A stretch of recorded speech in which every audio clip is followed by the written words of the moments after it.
Hello everyone, आप सभी का स्वागत है भाई मैग्नेट ब्रेन्स के इस अमेजिंग यूट्यूब चैनल पर, जहां पर हमारी पूरी टीम जी जान से मेहनत करके आप प्यारे बच्चों के लिए free of cost education provide कराने में लगे रहते हैं। जी हां, K-12 दैट इज किंडरगार्टन से class 12 English medium CBSE board के सारे प्यारे बच्चों के लिए हर एक सब्जेक्ट का दोस्त, हर एक चैप्टर का दोस्त, हर एक कॉन्सेप्ट, हर एक टॉपिक, हर एक चैप्टर आपको डिटेल में एक्सप्लेन किया जाता है इन वीडियोस। और सारे वीडियोस होते हैं टॉप क्लास क्वालिटी कंटेंट से रिच, बहुत ज्यादा इन डेप्थ एक्सप्लेनेशन के साथ, जिसमें आपको हर एक कॉन्सेप्ट, हर एक स्टेप बहुत डिटेल में समझाया जाता है। इसी के साथ आपको सारे वीडियोस पूरे कोर्स कवर कराए जाते हैं वीडियोस के फॉर्म में। सारे वीडियोस आपको प्लेलिस्ट के फॉर्म में अच्छे से सीक्वेंस में अरेंज मिल जाते हैं हमारे यूट्यूब चैनल पर, हमारी वेबसाइट और हमारे एप्लीकेशन पर।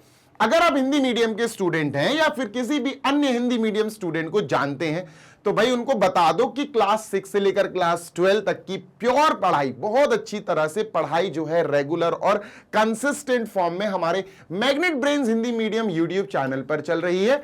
अगेन नोटिस, हमारी पढ़ाई क्लास 6 से लेकर class 12 for UP board, MP board, Bihar board, Rajasthan board और अपना कौन सा यार, दिल्ली बोर्ड। तो ये टोटल 5 बोर्ड्स में, हिंदी मीडियम वाले 5 बोर्ड्स में वी आर डीलिंग। बढ़िया तरीके से सारी पढ़ाई आप वहां पर भी जाके कंप्लीट कर सकते हैं। This was for Hindi medium वाले बच्चे। अब नोट्स की बात करते हैं, तो नोट्स आप हमारी वेबसाइट या एप्लीकेशन पे जाके डाउनलोड कर सकते हैं। This is for class 6 to 12 English medium CBSE board. तो आप हर सब्जेक्ट के अप्रोक्सीमेटली आपको बढ़िया वाले बेहतरीन नोट्स मिल जाएंगे। डाउनलोड करने के लिए वेबसाइट पर जाओ, चेक इट करो। सो वेबसाइट इज www.magnetbrains.com। ठीक है, एप्लीकेशन आप इंस्टॉल कर सकते हो गूगल प्ले स्टोर से। इस वीडियो में, इस सेशन में आज अपन क्या पढ़ेंगे बेटा, इसमें मिसलेनियस एक्सरसाइज स्टार्ट करेंगे। और मिसलेनियस एक्सरसाइज में भी क्वेश्चंस हैं, 8-10 क्वेश्चंस हैं अप्रोक्सीमेटली। तो हमने क्या करना है कि उसको ब्रेक कर लिया, 18, 19, 20, 21, 22, 5 क्वेश्चंस अपन इस वाले वीडियो, इस सेशन में कंप्लीट करेंगे। Rest of the questions, rest of the examples of miscellaneous हम नेक्स्ट वीडियो में कवर अप कर लेंगे। ठीक है, बहुत जरूरी है बेटा, मिसलेनियस एक्सरसाइज और मिसलेनियस एग्जांपल से बहुत बार कई क्वेश्चंस पूछे जा चुके हैं, तो हम डिटेल में जानेंगे हर एक क्वेश्चन का सॉल्यूशन। चलिए दोस्त, शुरू करते हैं बढ़िया वाला सेशन। लेंथी क्वेश्चंस हैं, ठीक है, ध्यान रखना, जरा नोटिस करना। ठीक है सर, चलो भाई, क्या है? तो सर जी बात ऐसी है, if R1 and R2 are equivalence relation in a set A, show that R1 intersection R2 is also an equivalence relation. दो तरीके से हम कर सकते हैं, दो तरीके हैं सर करने के। क्या हैं दो तरीके, बता देता हूं आपको, सुन लो। तरीका नंबर 1, पहला जो तरीका है, सबसे पहला जो मेथड है वो है, आप कोई सेट A लेट करो, आप कोई सेट A लेट करो और उसके अंदर अपन जैसे मान लेते हैं बेटा 1 2 3, ठीक है, डन। ये तरीका थोड़ा सा लेंदी है, ठीक है। उसके बाद हमें क्या करना पड़ेगा, ऑब्वियस सी बात है, A cross A Cartesian product करना पड़ेगा, सो दैट हम दो रिलेशंस R1 और R2 से निकाल पाए। ठीक है, तो हमने A क्रॉस A किया, और A क्रॉस A में आपको पता ही है 1, 1, 1, 2, 1, 3, 2, 1, 2, 2, 3, 3, 1, 3, 2, 3, 3, ये 9 एलिमेंट्स आएंगे। चलो जल्दी से लिख लेते हैं सर, ठीक है। 1, 1, 1, 2, 1, 3, ठीक है सर, डन। इसके बाद कॉमा लगाओ, 2, 1, 2, 2 और लास्ट में 2, 3, कॉमा, और सर 3, 1, 3, 2 और लास्ट 3, 3, बस खत्म। ठीक है सर, तो ये अपने रहेंगे सारे के सारे ऑर्डर्ड पेयर जो A क्रॉस A में आ जाएंगे। अब यहां से अपन क्या करेंगे, गौर से सुनना, अच्छे से कहा उन्होंने। एक सेट A है तो अपन ने लेट कर लिया सेट A, ठीक है, लेट कर लिया, let set A is equal to इतना, A क्रॉस A भी निकाल लिया।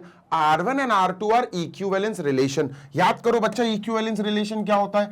Equivalence relation are those relations जो कि RST हैं। RST मतलब बेटा रिफ्लेक्सिव भी हैं, सिमेट्रिक भी हैं और ट्रांजिटिव भी है ना। मिसलेनियस एग्जांपल्स में क्या होता है ना, you get to see every type of question जो आपने पूरे चैप्टर में पढ़ रखे हैं, है ना। अब ऐसा नहीं है सिर्फ फंक्शंस के आएंगे, सिर्फ रिलेशंस, अब तुम्हें सब सारे फंक्शन, सारे रिलेशन, सारे टाइप के क्वेश्चंस देखने को मिलेंगे। तो सर एक काम करो, अब रिफ्लेक्सिव क्या होता है, सिमेट्रिक क्या होता है, ट्रांजिटिव क्या होता, याद है? अगर प्रीवियस पूरा का पूरा चैप्टर तुम मुझसे पढ़ते चले आ रहे हो, कवर कर रहे हो, तो तुम्हें याद होगा, तुम्हें बिल्कुल याद होगा एक एक चीज। और अगर तुम्हें याद नहीं है तो भैया क्या कर सकते हैं यार, फिर तो बड़ी दिक्कत वाली बात हो जाएगी यार, फिर तो क्या ही कर सकते हैं सर फिर, है ना। डन सर, तो इसको अपन ने क्या कर दिया, पहले तो ऊपर इसको ट्रांसफर कर देते हैं, डन। ठीक है, अब सुनो, अब हम एक काम करते हैं, हम दो रिलेशन निकालते हैं। रिलेशन का मतलब जानते हो, रिलेशन का मतलब होता है ए क्रॉस ए में जो ऑर्डर्ड पेयर्स है ना, उन्हीं में से कुछ भी ऑर्डर्ड पेयर्स, 2 उठा के लिख दो, 3 लिख दो, 5 लिख दो, जो भी लिखना चाहो आप, वो रिलेशन होता है। पर ऐसे रिलेशन लिखना है R1 और R2, दो रिलेशन इनमें से निकालना है जो इक्विवेलेंस रिलेशन हो। ध्यान से सुनना, तो सर इक्विवेलेंस रिलेशन समझते हैं, एक ऐसा रिलेशन जो रिफ्लेक्सिव भी हो, ठीक है, जो अपना सिमेट्रिक भी हो, ठीक है, जो अपना ट्रांजिटिव भी हो।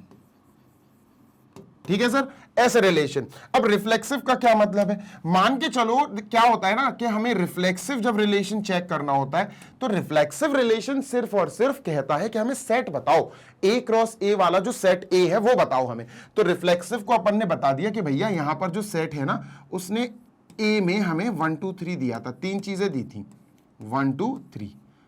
अब रिफ्लेक्सिव रिलेशन कहता है कि एक ऐसा रिलेशन जिसके अंदर सेम कॉमा सेम हो, मतलब 1 1 2 2 3 3, ये तीनों होने चाहिए, ए सेट के तीनों एलिमेंट्स के हम शक्ल होने चाहिए। मतलब 1 1 है ना, 2 2 और 3 3, सर ये तीनों होने ही चाहिए।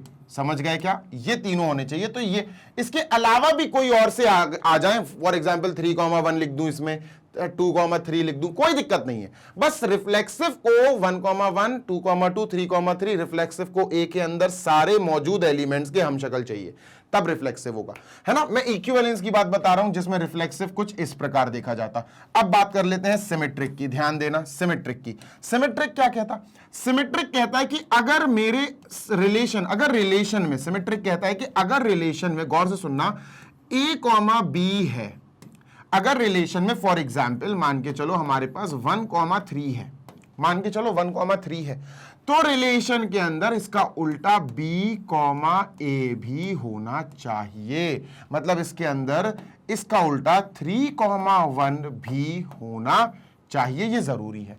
अगर किसी रिलेशन में 5 2 है तो 2 5 भी होना चाहिए। अगर किसी रिलेशन में 1 8 है तो 8 1 भी होना चाहिए। ये क्या होता है, ये होता है बेटा सिमेट्रिक।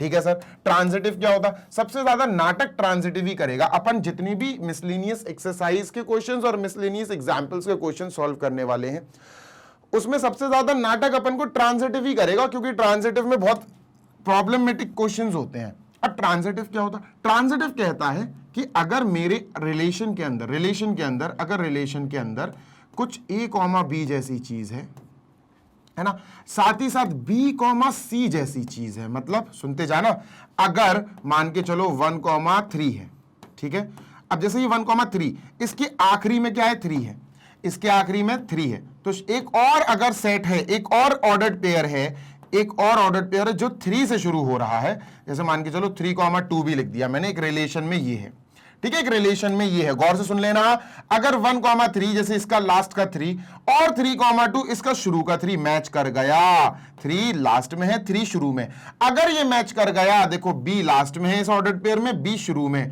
तो ट्रांजिटिव कहता है a b और b c में b कॉमन होने की वजह से b को काट दो, a c भी इस वाले रिलेशन में होना चाहिए, a c होना चाहिए। मतलब 1 2 3 और 3 कॉमन है, काट दो, 1 2 भी यहां होना चाहिए।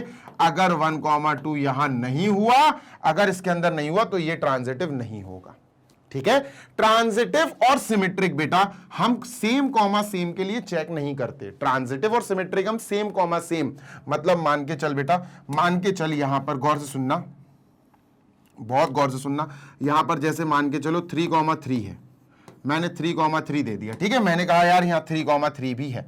अब तुमने कहा, गौर से सुनना, तुमने कहा कि सर ट्रांजिटिव चेक करते हैं इसमें और इसमें, तुमने कहा ट्रांजिटिव चेक करते हैं इसमें और इसमें, मैंने कहा क्यों, तो तुम बोले कि सर देखो इसके लास्ट में 3 है और इसके शुरू में 3 है, तो इन 3 और 3 को काट दो। अब हमें चेक करना पड़ेगा सर 3 2 है कि नहीं। तो कभी ये मत किया करो, क्योंकि 3 2 ऑलरेडी होगा उधर, देखो 3 2 है ना, कभी सेम कॉमा सेम के साथ चेकिंग मत किया करो। टाइम वेस्ट होगा नहीं तो आपका। क्लियर है? आई होप आपका रिफ्लेक्सिव, ट्रांजिटिव और सिमेट्रिक मैंने आपको अच्छे से चेक करा दिया कि कैसे चेक किए जाते हैं। तीनों होना चाहिए तब जाके उसको आप इक्विवेलेंस रिलेशन बुला पाओगे। तो चलो सर शुरू करते हैं अपन, ठीक है? Let us begin now. बेटा बड़े क्वेश्चंस होंगे, इसमें सॉल्यूशंस और लिखना काफी पड़ेगा, इसलिए थोड़ा सा सब्र रखना, पेशेंस रखना। Done sir. अब यहां से हमें R1 और R2 दो रिलेशन बनाने पड़ेंगे जो इक्विवेलेंस हैं, मतलब कि जो रिफ्लेक्सिव, सिमेट्रिक और ट्रांजिटिव तीनों होंगे। ठीक है सर, चलो R1 बनाते हैं। सबसे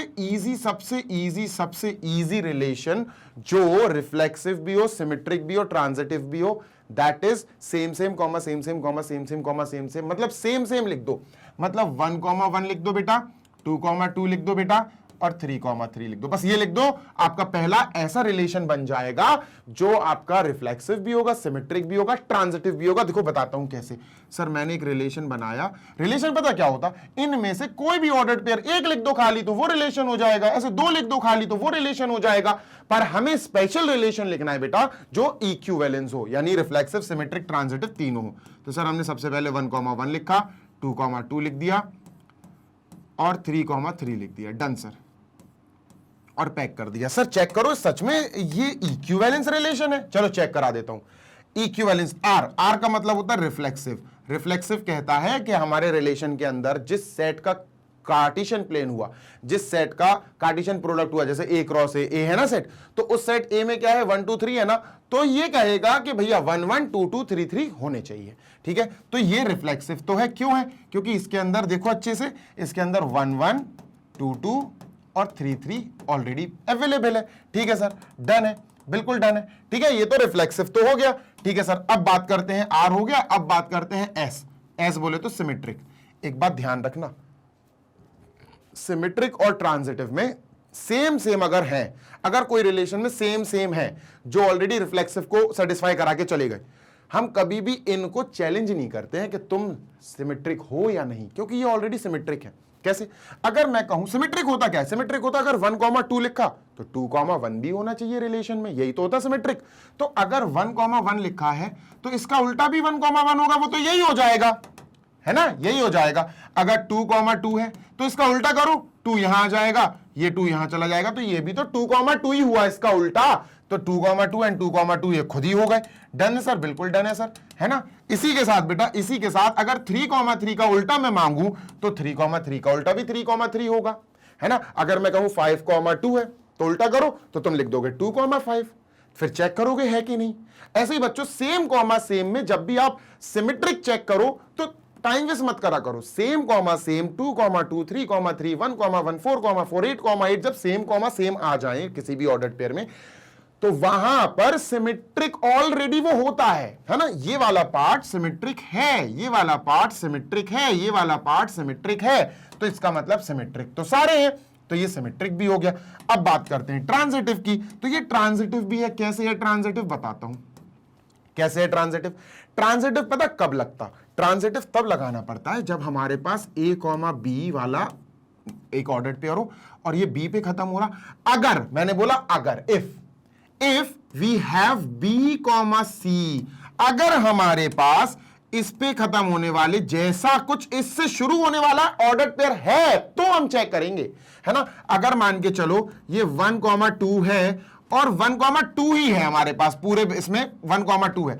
अब 2 से कोई शुरू हो ही नहीं रहा, हमारे पास है ही नहीं है। मान के चलो 2 से शुरू होने वाला हमारे पास कोई ऑर्डर्ड पेयर है ही नहीं, तो फिर हम चेक नहीं करेंगे। हाँ, अगर हमारे पास 2,4 हुआ फॉर एग्जाम्पल, तब हम जाके चेक करेंगे कि हाँ सर यहां पर और यहां पर 2 और 2 सेम हो गए।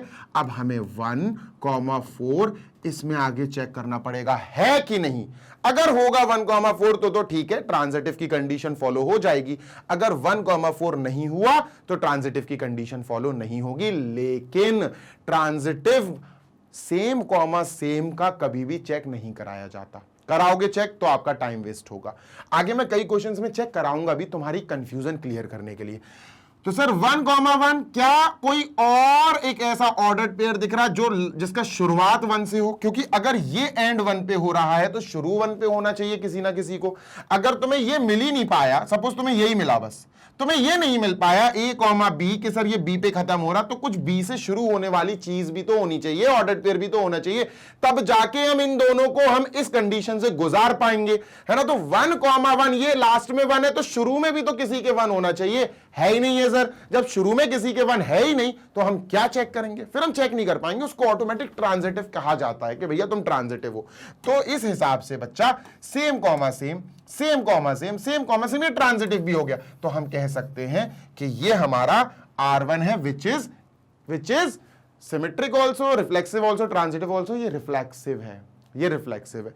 ठीक है, तो हम क्या कहेंगे यहां पर? रिफ्लेक्सिव अपन को बताना पड़ेगा, तो अपन क्या लिखेंगे? गौर से सुनो। अपन सबसे पहले यहां पर लिखेंगे रिफ्लेक्सिव। क्या लिखेंगे? रिफ्लेक्सिव।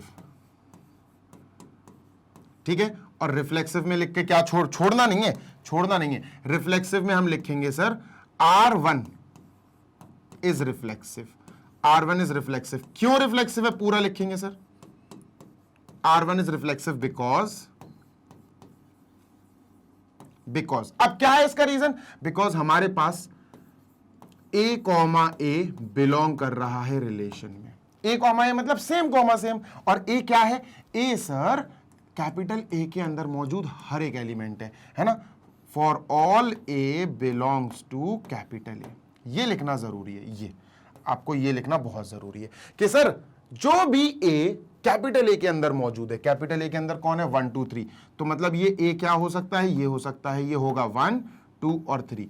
तो A कॉमा A मतलब 1,1 है, 2,2 2,2 है, 3,3 है ना। तो ऐसे हमको रीजन लिखना पड़ेगा। बात क्लियर है सर? बिल्कुल क्लियर है। आगे चलते हैं। ठीक है सर, ये हो गया अपना रिफ्लेक्सिव। अब बात करते हैं सिमेट्रिक।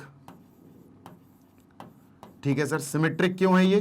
तो अपन सिमेट्रिक का भी रीजन देंगे, ट्रांजिटिव का भी रीजन देंगे। ठीक है, तो सर हम लिखेंगे, बेटा प्रॉपरली लिखना क्योंकि ये 3 से 4 मार्क्स का क्वेश्चन है दोस्त। हम लिखेंगे sir R1 is symmetric also, is symmetric. अब रीजन बताओ क्यों है सिमेट्रिक? तो रीजन बताते हैं सर, गौर से सुनो, गौर से सुनो। फॉर, बहुत ध्यान से सुनना, बहुत ध्यान से सुनना। बिकॉज करके लिखते हैं, because A comma B belongs to R1 जो A कॉमा B है उसमें B कॉमा A भी बिलोंग कर रहा है, B comma A also belongs to R1। For all A comma B that belongs to R1, मतलब समथिंग कॉमा समथिंग उसका उल्टा भी है। 1,1 है तो 1,1 का उल्टा 1,1 ये खुद है, 2,2 का उल्टा 2,2 खुद है, 3,3 का उल्टा 3,3 खुद है। तो ये हो गया सर। लास्ट में ट्रांजिटिव लिखते हैं तो ट्रांजिटिव की डेफिनेशन लिख दो। ये सब डेफिनेशन लिख रहे हैं अपन ट्रांजिटिव कि R1 ट्रांजिटिव क्यों है। गौर से सुनना, अभी तो क्वेश्चन की शुरुआत हुई है दोस्त, अभी तो क्वेश्चन की शुरुआत हुई है। R1 is transitive. अब रीजन बोलो क्यों, रीजन बोलो क्यों। तो रीजन अपन देंगे, गौर से सुनिएगा, रीजन का मतलब है इसकी डेफिनेशन दे दो। ध्यान से सुनना, A कॉमा B जो बिलोंग कर रहा है R1 में, ठीक है, अब B पे खत्म हो रहा, B कॉमा C जो बिलोंग कर रहा है R1 में, तो इसमें हम क्या कहते हैं? अगर A कॉमा B और B कॉमा C, तो B से B काट देंगे, A कॉमा C देखेंगे, तो अपन क्या कहेंगे? क्या कहेंगे? वी हैव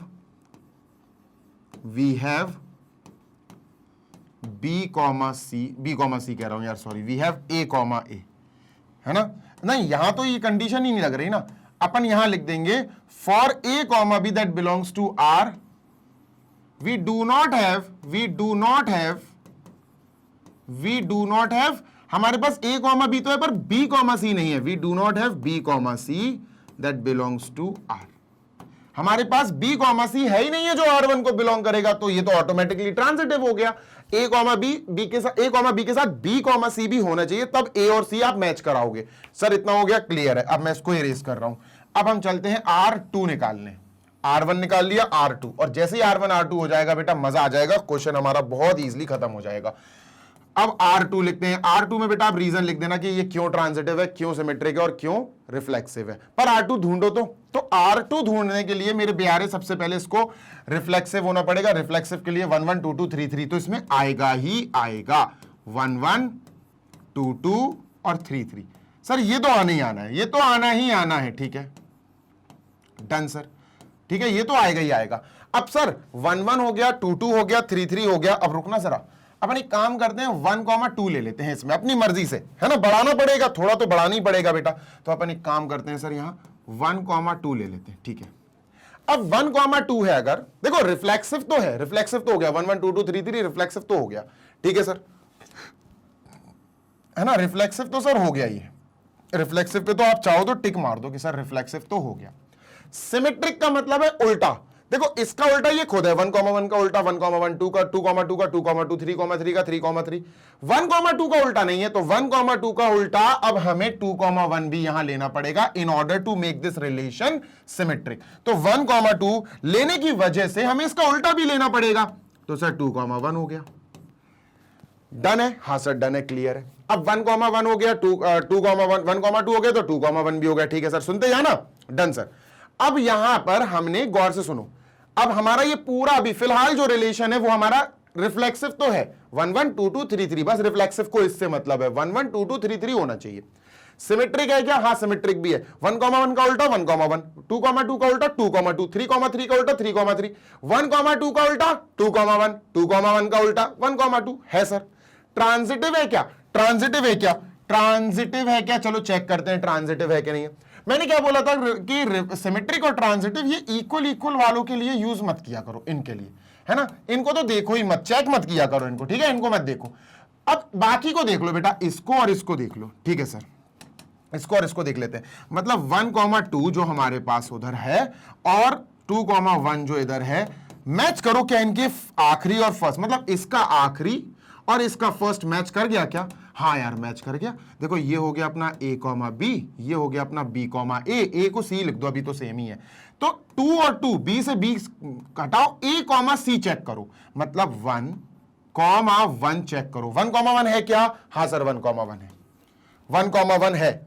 इसका मतलब ये तो ट्रांजिटिव भी हो गया। क्या बात है, बस इसको बंद कर दो, पैक कर दो। ये हमारा रिलेशन 2 हो गया, जो हमारे रिफ्लेक्सिव भी हो गया, सिमेट्रिक भी हो गया और ट्रांजिटिव भी हो गया। तो हमने दो रिलेशंस बना लिए, जो रिफ्लेक्सिव सिमेट्रिक ट्रांजिटिव मतलब equivalence relation, reflexive symmetric transitive यानी कि इक्विवेलेंस रिलेशन हो गए। बात क्लियर है सर? बिल्कुल क्लियर है।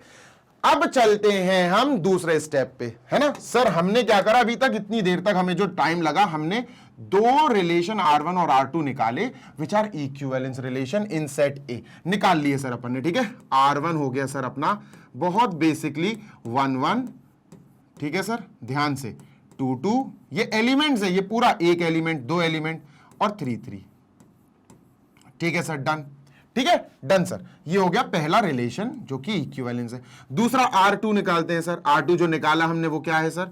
वो है हमारा 1 1, ठीक है, 2 2 3 3। अब इसको निकाल के आप थोड़ी देर के लिए भूल जाओ, ठीक है।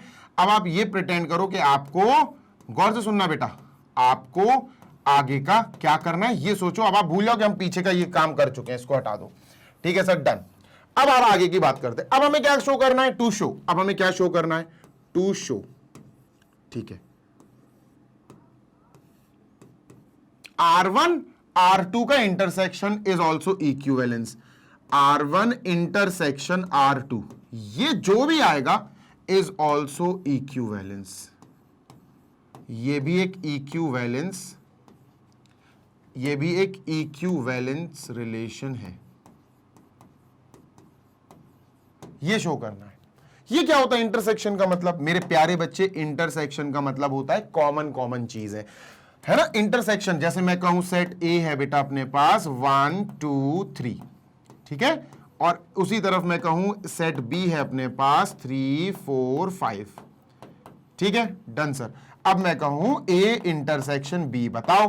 तो तुम कुछ नहीं करना बेटा, ए और बी में सेम सेम चीज है, देख लो सेम। ए सेट में 3 है, बी सेट में भी 3 है, तो 3 हो जाएगा। क्या हो जाएगा बेटा? ये 3। सर सिर्फ 3 एक ऐसी चीज है जो इन दोनों सेट में कॉमन है, बस ये होता है इंटरसेक्शन।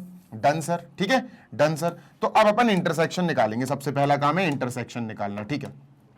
तो बेटा R1 इंटरसेक्शन R2 क्या होगा? जरा देखो, गौर से देखो, ध्यान से देखना सर। ओके, R1 सर पहला ये है और इसमें भी R1 में भी यही है, R2 में भी यही है यार, ये तो कॉमन आ गया। सबसे पहले यही लिख लो सर 1,1, ये पहली चीज आ गई, पहला कंपोनेंट आ गया या पहला मेंबर आ गया या पहला ऑर्डर पेयर आ गया जो कॉमन है। सर 2,2, हाँ 2,2 भी कॉमन है, लिख लो भाई 2,2 भी कॉमन है, ठीक है सर, डन। ओके देन 3,3, हाँ सर 3,3 भी कॉमन है, लिख ले भाई 3,3, डन सर, ये भी हो गया। सर इसके अलावा आप इस सेट R1 में और इस सेट R2 में, सेट हैं ये दोनों भी, ठीक है, सेट हैं, इन दोनों में ये और ये कॉमन है, ये 1,2 है पर ऊपर नहीं है 1,2, ये 2,1 है पर ऊपर नहीं है 2,1, तो छोड़ो, ये आ गया सर R1 और R2 का इंटरसेक्शन। हमें प्रूव करना है कि ये क्या है, इक्विवेलेंस है, मतलब हमें प्रूव करना है ये रिफ्लेक्सिव भी है, सिमेट्रिक भी है, ट्रांजिटिव भी है, ये तीनों है। कर देते हैं यार प्रूफ, कोई दिक्कत नहीं है, देखो करते हैं, ठीक है। नंबर वन गौर से सुनना, ठीक है, गौर से सुनना। देखो अपन रिफ्लेक्सिव की बात करते हैं सर, अपन तुम ध्यान दो जरा, R1 इंटरसेक्शन R2 है ना, ये पूरा R1 आया, अगर तुम ध्यान दोगे ये पूरा का पूरा R1 आया और R1 ऑलरेडी इक्विवेलेंस रिलेशन था, है ना। अगर तुम ध्यान दो, थोड़ी सी ध्यान दो तो समझ में आ जाएगा कि हाँ सर R1 और R2 का इंटरसेक्शन इज ओनली R1, ये पूरा R1 आ गया, तो R1 तो ऑलरेडी अपना इक्विवेलेंस है, तो काहे के लिए लिखना, पर लिख दो, कोई दिक्कत नहीं है।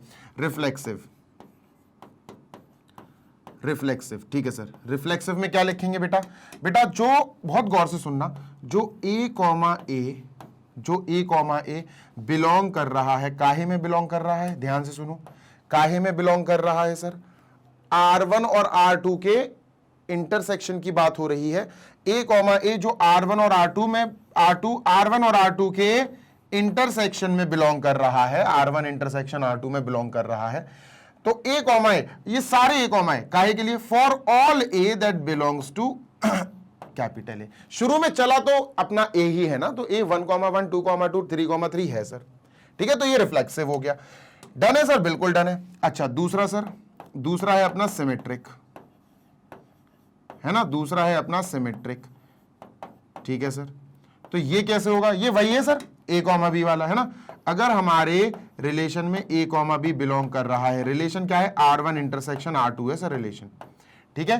तो अगर हमारे पास 1,1 है तो इसका उल्टा 1,1 है, तो इसका हमारे पास B, A भी है, ये भी बिलोंग करेगा R1 इंटरसेक्शन R2 में। समझ में आई बात, यस सर। अगर समथिंग समथिंग है तो उसका उल्टा भी हमारे पास मौजूद है इसी में, ठीक है, डन है, बिल्कुल डन है सर, क्लियर है सर, समझ में आ गई बात, है ना सर। ट्रांजिटिव कर लो भाई, ट्रांजिटिव कर लेते हैं। Third is transitive. ट्रांजिटिव में A, B के साथ B, C चाहिए, पर यहां B, C है ही नहीं है, ठीक है, ध्यान देना। For A, B that belongs to R1 intersection R2, B, C does not belong to R1 intersection R2। जो देखो क्या होता है ट्रांजिटिव में, अगर हमारे पास 1,3 है, सिर्फ यही है, 3 से शुरू होने वाला कुछ है ही नहीं है, जैसे 3,2 अगर होता तो 3 से 3 मैच करते, 1,2 को फिर चेक करते, लेकिन हमारे पास यहां 1,3 जैसे 3 पे खत्म हो रहा है, ये इट इज एंडिंग एट 3, 3 पे एंड हो रहा, तो 3 से स्टार्ट होने वाला भी तो कुछ चाहिए। यहां पर देखो 1,1 पे एंड हो रहा, 1 से स्टार्ट ही नहीं हो रहा कोई और, 2,2 पे एंड हो रहा, 2 पे स्टार्ट ही नहीं हो रहा कोई और, है ना। तो A, B belongs to R1 intersection R2, but we do not have B, C, हमारे पास यहां B, C नहीं है, तो ये क्या होगा, ऑटोमेटिकली ट्रांजिटिव हो जाएगा। ऐसी कंडीशन जब आ जाए ना तो ऑटोमेटिकली ट्रांजिटिव हो जाता है। तो दीज आर ऑल सेम, और यहां पर लास्ट में क्या लिखेंगे, therefore R1 intersection R2 is reflexive, symmetric and transitive, तो ये इक्विवेलेंस हो गया। R1 intersection R2 is equivalence, is an equivalence relation, ठीक है दोस्त, यस सर, इक्विवेलेंस रिलेशन। चलो जल्दी से कर लो बेटा, डन है, बिल्कुल डन है। अब ये तो था लेंदी प्रोसेस, अब एक छोटा प्रोसेस देखते हैं सर, ठीक है। ये लेंदी प्रोसेस जरूर था लेकिन ये इजी था, ये क्लियर समझ में आ रहा है कि R1 ये है, R2 ये है, R1 R2 का हमने इंटरसेक्शन निकाला और R1 R2 का जो इंटरसेक्शन आया वो क्या है, वो रिफ्लेक्सिव भी आया, ट्रांजिटिव भी आया, सिमेट्रिक भी आया, खत्म। अब हम एक काम करेंगे सर, अब हम इसी क्वेश्चन को एक छोटे तरीके से करेंगे, जो तरीका आपकी एनसीईआरटी में दिया गया है, जो एक्चुअली थोड़े से जीनियस लोगों को या ब्रिलियंट, जिनका अच्छा माइंड है, तेज है, वो समझ पाते हैं इसको। ठीक है सर, समझना ना, बहुत बहुत समझ, इजी है क्वेश्चन यार, नॉट अ टफ क्वेश्चन। ठीक है, सो हमें क्या गिवन है, R1 is reflexive, symmetric, transitive, मतलब R1 इक्विवेलेंस है। ठीक है, R2 इज ऑल्सो इक्विवेलेंस, तो ये भी रिफ्लेक्सिव है, सिमेट्रिक है, ट्रांजिटिव है ना भाई। R1 और R2 इक्विवेलेंस रिलेशन है, तो R1 क्या होगा सर, R1 रिफ्लेक्सिव रिलेशन भी होगा, सिमेट्रिक भी, ट्रांजिटिव भी। इक्विवेलेंस रिलेशन का तो यही मतलब होता है। डन सर, R2 भी यही होगा। डन सर, ध्यान रखना, बहुत इंपॉर्टेंट लाइन है ये। ठीक है सर, नहीं तो ये यहीं अटक जाओगे तो यहीं भटक जाओगे।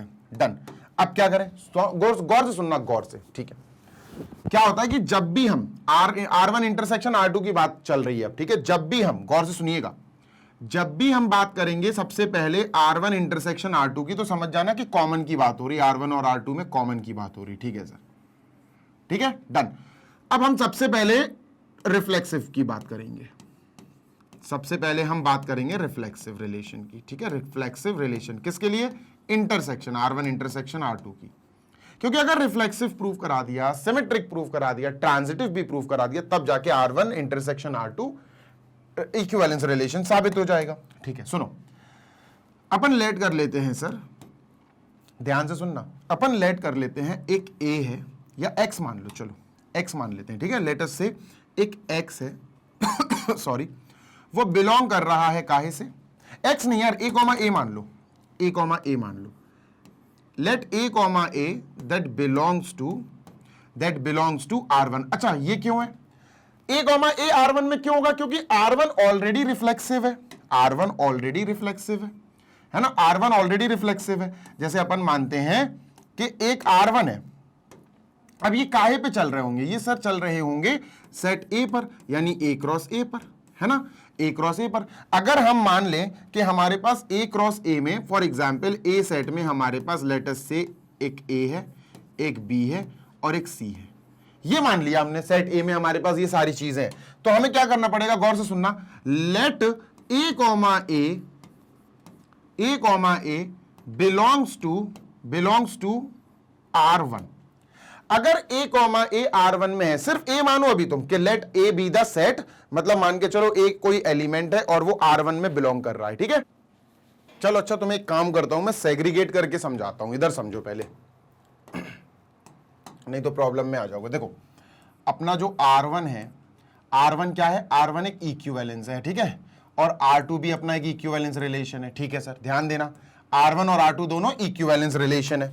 ठीक है सर, अब अगर ये इक्विवेलेंस है तो R1 क्या होगा, R1 इज रिफ्लेक्सिव, है ना, R1 रिफ्लेक्सिव है कि नहीं है, बिल्कुल है सर, है ना, तो R2 भी रिफ्लेक्सिव है। भाई देखो, दोनों इक्विवेलेंस रिलेशन का मतलब है दोनों रिफ्लेक्सिव भी है, सिमेट्रिक भी है, ट्रांजिटिव भी है, तो यहां पर R2 इज रिफ्लेक्सिव लिख देते हैं। ठीक है, रिफ्लेक्सिव क्या होता है ना, समझाने में टाइम लगता है। ठीक है, अब सुनो, अपन मान के चलते हैं कि दोनों सेट A पे ही चल रहे हैं। ठीक है सर, सेट A पे चल रहे हैं। अब मैं कह रहा हूं, गौर से सुनना, A, for A that belongs to A, अभी जब जब B यूज करूंगा तो वो भी A में होगा, और जब जब मैं C यूज करूंगा तो वो भी A की ही बात करी जाएगी। ठीक है सर, है ना, तो वो भी A की ही बात की जाएगी कि भैया C is also a part of set A, जो A मेन है, A क्रॉस A चला होगा। ठीक है, तो यहाँ A, काहे को सर, क्रॉस A, मतलब सेम सेम, ये तो सर R1 में बिलोंग करेगा, क्योंकि R1 तो रिफ्लेक्सिव है। ठीक है, तो R2 भी तो रिफ्लेक्सिव है, वो भी तो A क्रॉस A पे ही है, तो इसके अंदर भी A, होगा सर, इसके अंदर भी A, होगा, क्योंकि ये रिफ्लेक्सिव है। क्लियर है, बात नंबर 1, बटन नंबर 1 हो गया भैया ये। ठीक है सर, बात नंबर 1 हो गई। ठीक है, बात नंबर 1 हो गई। ठीक है, डन। अब बात नंबर 2 की बात कर लेते हैं, सेकंड बात कर लेते हैं। ठीक है, सेकंड। ठीक है, ये क्या है सर, बताता हूं। देखो, मान के चलो, अभी मैं बात कर रहा हूं R इज सिमेट्रिक, मैं अब बात कर रहा हूं बेटा R1 is symmetric, R1 is symmetric. ठीक है, R2 भी सिमेट्रिक होगा क्योंकि रिफ्लेक्सिव तो है, सॉरी इक्विवेलेंस तो है। R1 is also symmetric. अब सिमेट्रिक क्या होता है सर, बताता हूं। देखो, इजी है, समझो बात को। मान के चलो मेरे इस सेट में a कॉमा बी बिलोंग कर रहा है, किस सेट में? R1 में। R1 में अगर R1 में a कॉमा बी है तो R1 तो सर इक्विवेलेंस है, मतलब R1 सिमेट्रिक है, तो इसके अंदर b कॉमा a भी होगा, है ना। तो इसका मतलब है सर b कॉमा a भी बिलोंग करेगा किसमें? R1 में, क्योंकि ये तो इक्विवेलेंस है, इक्विवेलेंस मतलब सिमेट्रिक है। Done sir. सेम हियर भाई, इसके अंदर भी तो a कॉमा बी हो सकता है, तो सर इसके अंदर भी अपन ने लिखा a कॉमा बी अगर बिलोंग करेगा R2 में तो R2 के अंदर b कॉमा a भी होगा, क्योंकि ये भी इक्विवेलेंस रिलेशन है, मतलब ये भी सिमेट्रिक होगा। It also belongs to R2। ठीक है सर, तीसरा पॉइंट और बात कर लेते हैं। ठीक है, तीसरे पॉइंट की बात कर लेते हैं सर। ठीक है, तीसरा पॉइंट जो है ये ट्रांजिटिव के बारे में। दोनों ट्रांजिटिव भी होंगे, क्यों होंगे सर? क्योंकि दोनों ही इक्विवेलेंस रिलेशंस हैं। ठीक है सर, तो अपन लिखते हैं sir R1 is transitive, transitive, R2 is also transitive, R2 is transitive. ठीक है सर, नेक्स्ट काम करो आगे। ठीक है, अब ट्रांजिटिव के हिसाब से क्या हो रहा होगा सर? अगर हमारे पास a कॉमा बी R1 में है एंड b कॉमा सी भी R1 में है, this also belongs to R1। सुनते जाना। Done sir, this also belongs to R1। तो ट्रांजिटिव तो होगा, ये ऑब्वियस सी बात है। और अगर ये ट्रांजिटिव है, a कॉमा बी और b कॉमा सी R1 में है, तो b से b कट जाएगा, a कॉमा सी भी R1 में होगा। तो अपन क्या बोलेंगे? a comma C also belongs to R1।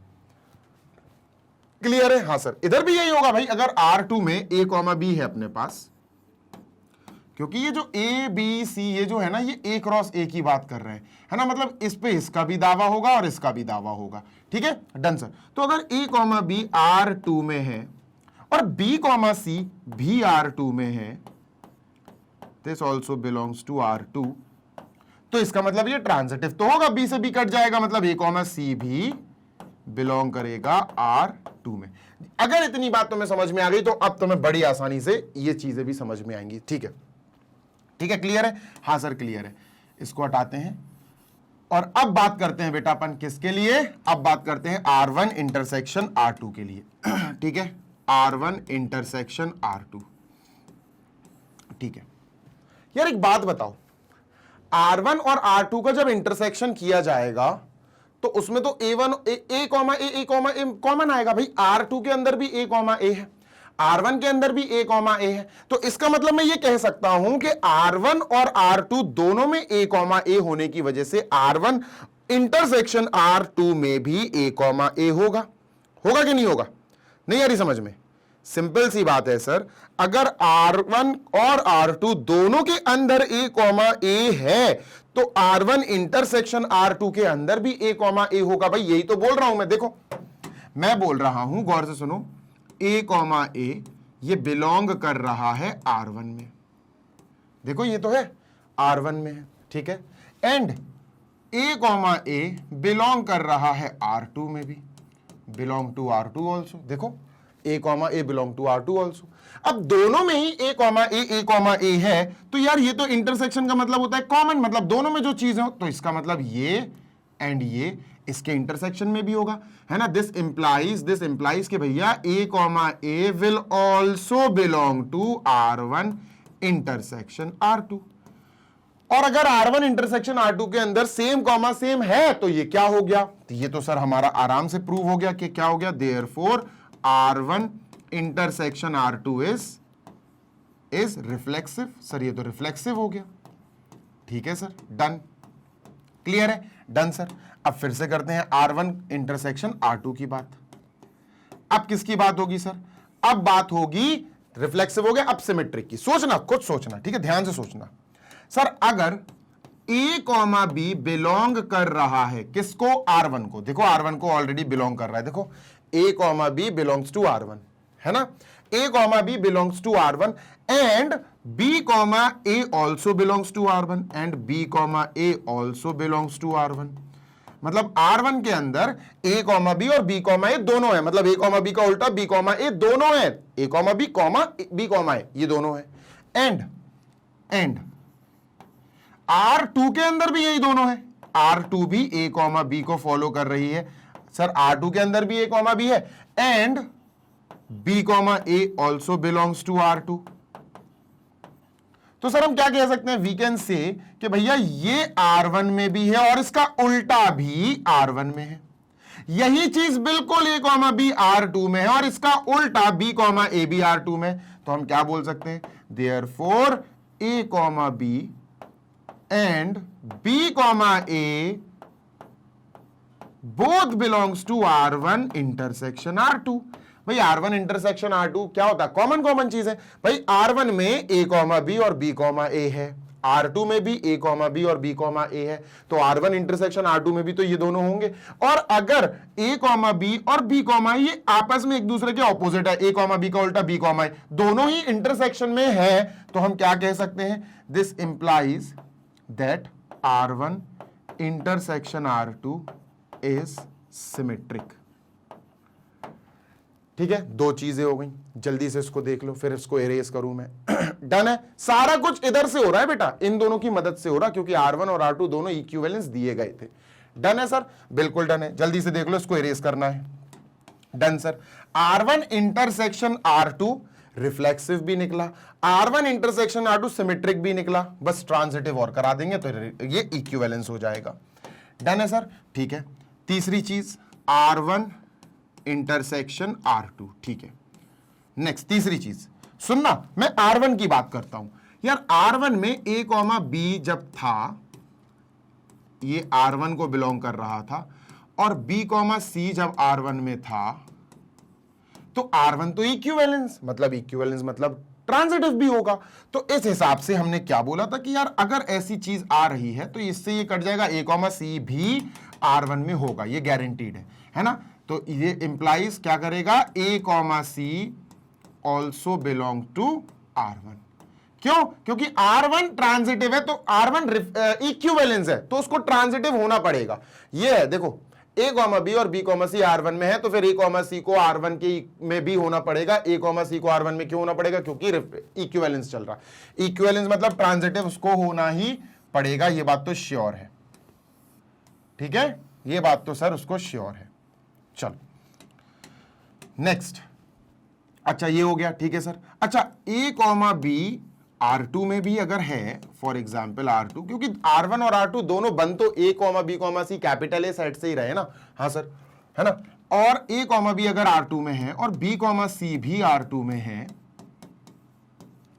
तो R2 भी इक्विवेलेंस, R2 इक्विवेलेंस तो वो भी ट्रांजिटिव होगा, और अगर वो ट्रांजिटिव होगा तो A कॉमा C उसके अंदर होना पड़ेगा, है ना। तो इससे हमें क्या पता चला कि sir A comma C R2 के अंदर भी है। और जैसे ही हमें ये चीजें पता चल गई कॉमन वाली, भाई हमारे अंदर तो खुशी की लहर दौड़ गई। तो हम क्या कहेंगे, therefore A comma B belongs to R1 and R2 both. तो A कॉमा B इंटरसेक्शन में भी आएगा, belongs to R1 intersection R2, ठीक है।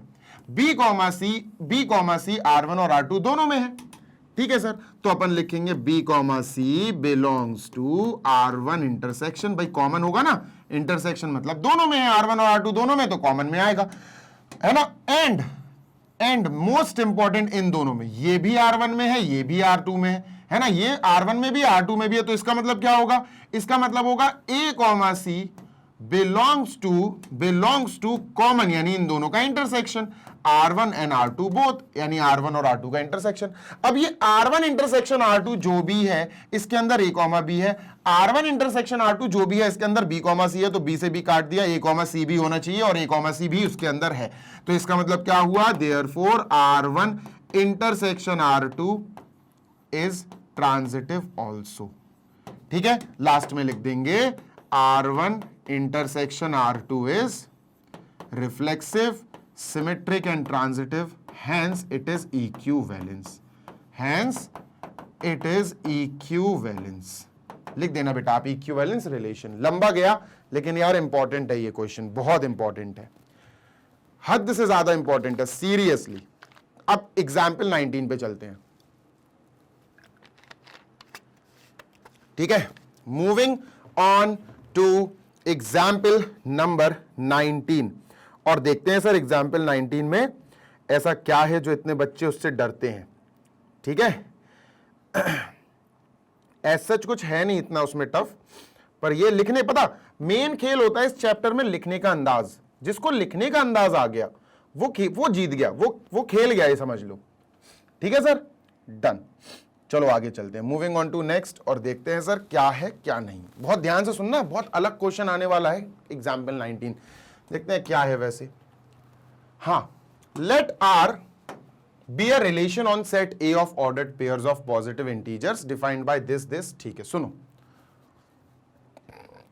जैसे मैंने तुमसे कहा कि यार a कॉमा बी जो है समथिंग कॉमा समथिंग, ये बिलोंग कर रहा है रिलेशन में, तो इसको लिखने का अंदाज ये भी होता है, a रिलेशन b। इसको ऐसे भी लिखा जाता है ना, ऐसे भी लिखा जाता है। अगर तुमने रिलेशन पढ़ा है तो तुम्हें पता होगा कि हाँ सर इसको ऐसे भी लिखा जाता है।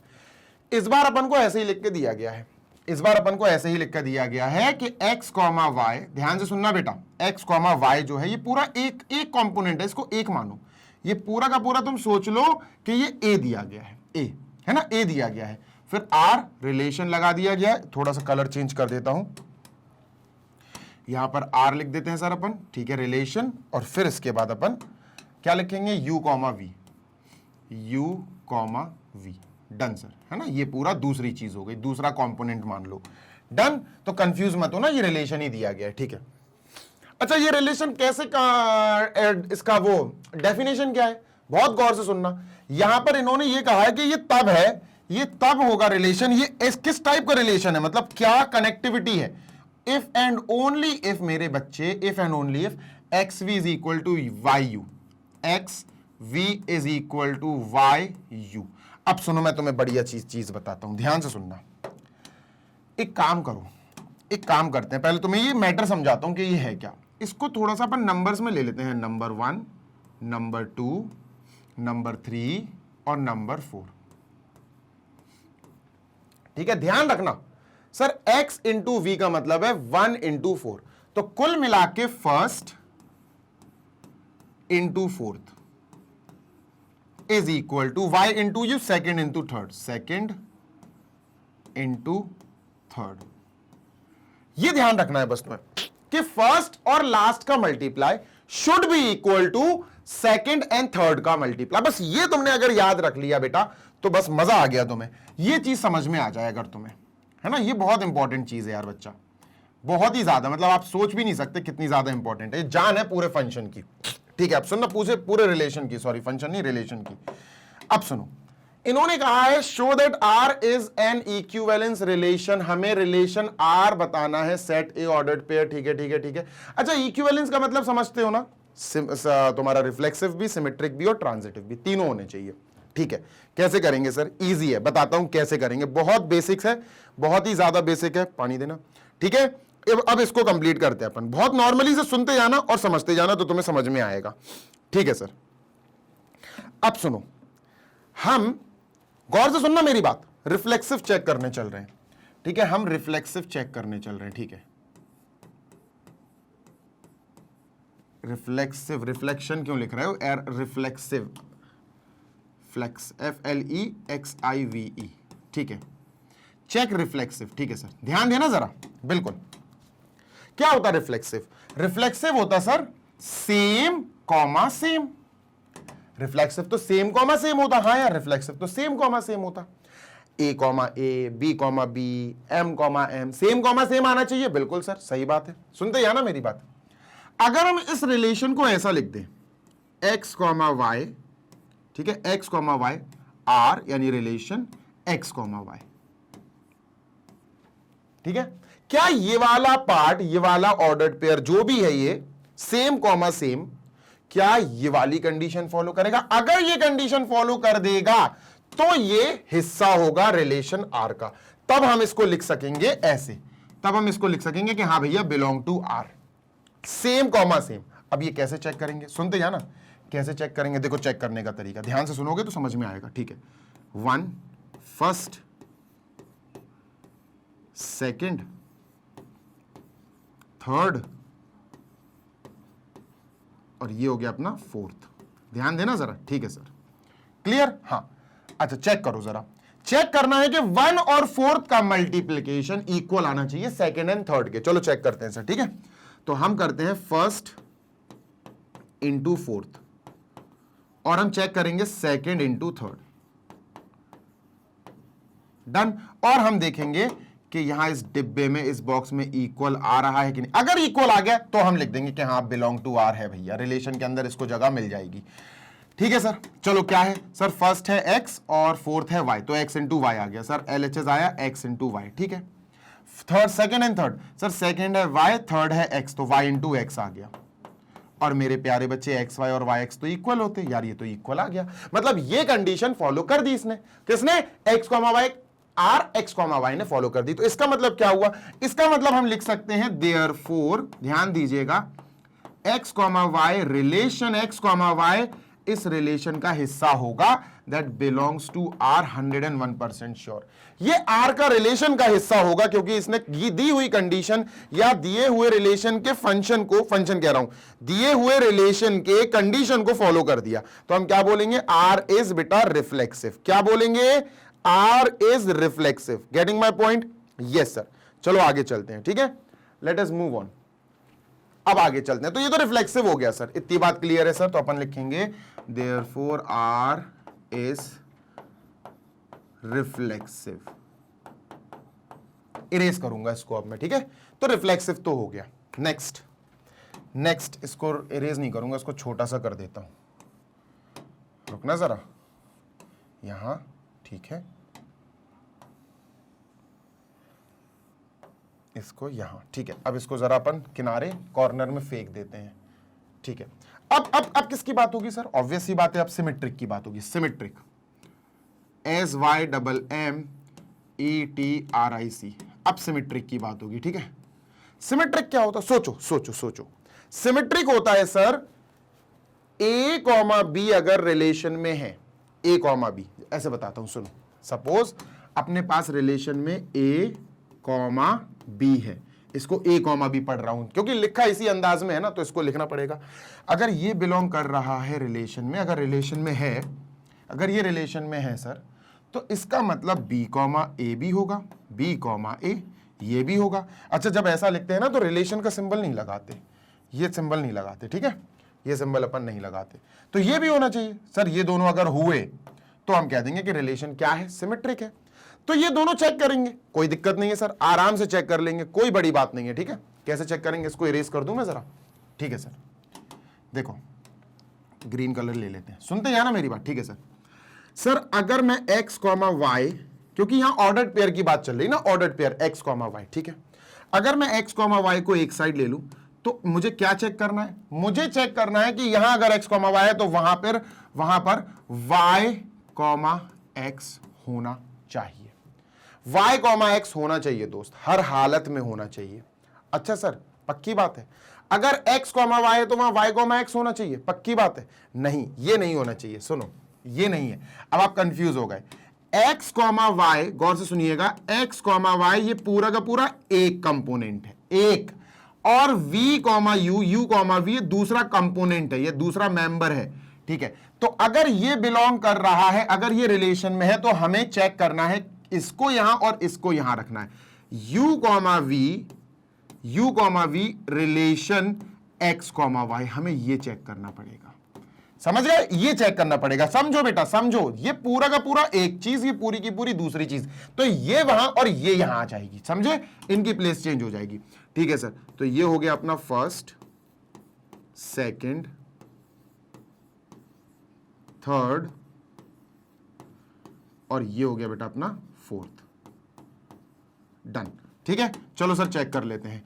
फर्स्ट इंटू फोर्थ है ना, और बीच में बॉक्स लगा देते हैं, सेकंड इंटू थर्ड। देखते हैं ये कंडीशन, ये रिलेशन हो रहा है कि नहीं। फर्स्ट यू वाई, क्या है, यू वाई। ठीक है, U Y, not U V, it's U Y. ठीक है, और सेकंड और थर्ड, सेकंड थर्ड है वी एक्स। ठीक है सर, वी एक्स। ये ध्यान रखो यार, यू वाई और वी एक्स आ गया। यहां पर क्या था, यहां V X equal U Y था, तो ये तो ऑलरेडी इक्वल दिया है अपन को यार। ये पार्ट यहां पर एक्स वी और यू वाई ऑलरेडी दिया है, ये तो अपन को गिवन है ना, ये तो गिवन है ना कंडीशन, ये हो तो गई फॉलो। भाई देखो, तुम वी एक्स को यहां रख दो, यूवी को यहां रख दो, या यूवी को यहां, भाई इक्वल तो इक्वल होता है ना यार। ये इक्वल है यूवी। यूवी को अपन कैसे लिख सकते हैं, वाई यूवी कह रहा हूं, यू और वाई को वाई और यू लिख दो, हाँ सर वाई और यू लिख दो, वी एक्स को एक्स और वी लिख दो, हाँ सर एक्स और वी लिख दो। अब देख तो भाई ये इक्वल है, X V equal V Y U, X V equal Y U equal है, दिस इज ऑलरेडी इक्वल। तो अपन क्या कहेंगे, देयरफॉर क्या है, रिलेशन आर इज सिमेट्रिक। ठीक है, relation R is symmetric. Clear है, हाँ सर क्लियर है। जल्दी से अब देखेंगे अपन, सिमेट्रिक भी हो गया। अब last but not the least, transitive देखेंगे। सर ये ट्रांजिटिव कैसे होगा, ठीक है। तो ट्रांजिटिव में अपन को तीन चीजें लेनी पड़ेंगी। अभी जैसे अपन ने दो चीजें ली बेटा, क्या ली, एक्स कॉमा वाई ये एक चीज हो गई, यू कॉमा वी दूसरी चीज हो गई, है ना। तो अपन को क्या करना पड़ेगा, ट्रांजिटिव लेने के लिए बहुत ध्यान से काम करना पड़ेगा, नहीं तो कंफ्यूजन ही कंफ्यूजन है, सॉल्यूशन का पता नहीं। ये गाना गाने लगोगे तुम लोग, सॉल्यूशन का पता चला तो क्वेश्चन का था पता नहीं, क्वेश्चन का आता पता नहीं। ओके, ये है गाना, कोई बात नहीं। चलो स्टार्ट करते हैं इसको, ठीक है, डन। अब हम इसको इरेज करेंगे, अब ट्रांजिटिव पे बात आएगी। Now we will talk about transitive, ठीक है।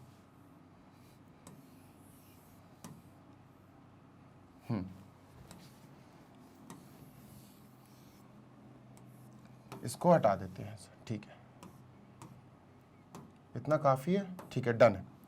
चलो let us work upon transitive now, ध्यान से सुनो।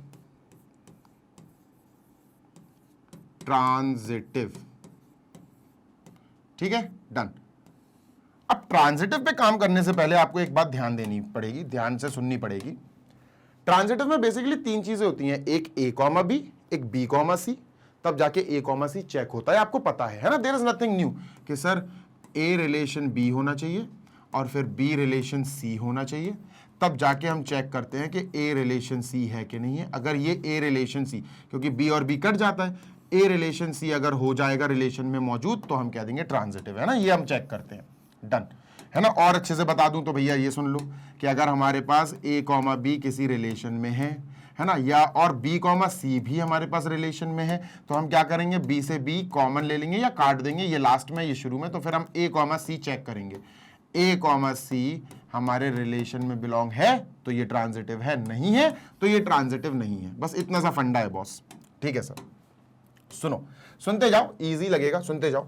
देखो अपन क्या करेंगे, गौर से सुनना, तीन सेगमेंट्स बना देंगे, तीन जगह बना देंगे, तीन ब्लॉक्स, ठीक है। नंबर वन, ठीक है सर।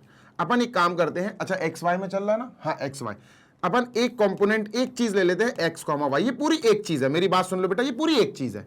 और हम कहते हैं कि this is relation, this is in relation with, दूसरी चीज क्या है, यू कॉमा वी, ठीक है, यू कॉमा वी, ठीक है सर, ये रिलेशन में, ठीक है।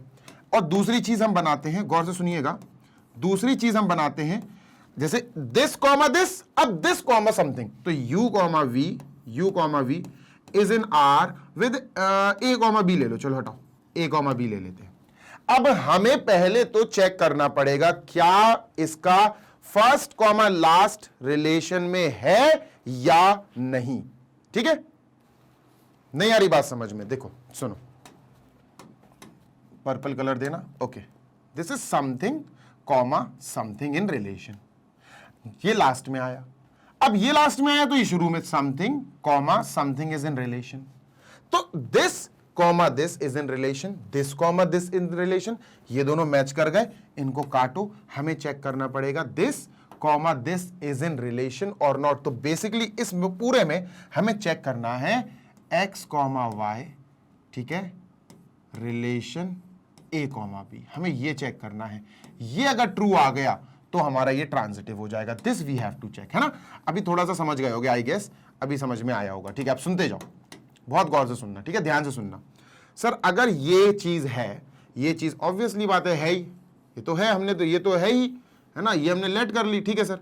तो इसमें फर्स्ट कॉमा लास्ट यानी एक्स कॉमा वी बेटा ध्यान से सुनना, X comma V is equal to second comma third यानी Y comma Y into V, X into V Y into U, ये इक्वेशन नंबर 1 बना ली अपन ने, डन सर। अच्छा अगर यहां है, यहां ऐसी कंडीशन बनी है कि ये रिलेट है, तो हम क्या करेंगे, ध्यान से सुनो, हम क्या करेंगे सर, यहां भी यही काम करेंगे, फर्स्ट कॉमा लास्ट यानी यू कॉमा बी, है ना, is equal to first second comma third v into A. ये इक्वेशन 2 बन गई, इसको इक्वेशन 2 बना लो। सुनते जाना। अच्छा, हमें इसको कराने के लिए क्या चाहिए, व्हाट डू वी नीड? अगर हमें ये कराना है तो हमें, ये मैं चीट कर रहा हूं, ये थोड़ा सा चीटिंग कर रहा हूं मैं, ठीक है। मुझे चाहिए x इंटू बी, मुझे चाहिए x into B is equal to y into A. First comma last ये किसके इक्वल आना चाहिए, y कॉमा ए के, है ना, is equal to y comma A. अगर ये चीज आ गई तो हम कह सकते हैं कि भैया ये भी हमारा रिलेशन में होगा, this is also satisfying relation. अगर ये चीज आ गई तो अब इन दोनों की मदद से I want x B y A. इसका मतलब हमको u और v हटाने का है। We have to remove u and v। कैसे हटेगा? सिंपल है, दो इक्वेशंस है, कुछ ना कुछ करो भैया, प्लस करो, माइनस करो या सब्स्टिट्यूशन करो, इजीली हट जाएगा। कोई बड़ी डील नहीं है बेटा, there is no big deal, right. बहुत बेसिक सी चीज है, ठीक है। अब ये कैसे करेंगे सर? सिंपल है, देखो दो चीजें कर सकते हो आप, पानी देना, दो चीजें आप कर सकते हो, और दो चीजें क्या है? देखो कलर चेंज, ओके। या तो आप इससे, देखो अपन को करना क्या, अपन को u और v नहीं चाहिए, है ना, तो या तो यहां से v की वैल्यू निकाल के इसमें रख दो, या u की वैल्यू निकाल के इसमें रख दो, या यहां v और u किसी एक की वैल्यू निकाल के इसमें रख दो, इट्स अप टू यू, जो आपको करना हो, ठीक है सर। तो इसको ऐसे ही रहने देते हैं, यहां से एक काम करते हैं, या यहीं से निकाल लो, है ना, तुम यहां से निकाल के इसमें रख दो, या यहां से इक्वेशन निकाल के इसमें रख दो, इट्स अप टू यू। जैसे अपन यहां पर u की वैल्यू निकाल देते हैं, तो ये आएगा va अपॉन b, है ना, ये आ गई। तो इसको अपन इक्वेशन 2 मान लेते हैं, लेट अस से दिस इज इक्वेशन 2। अब इक्वेशन 2 को मैं इक्वेशन 1 में पुट कर रहा हूं, ठीक है। आई एम पुटिंग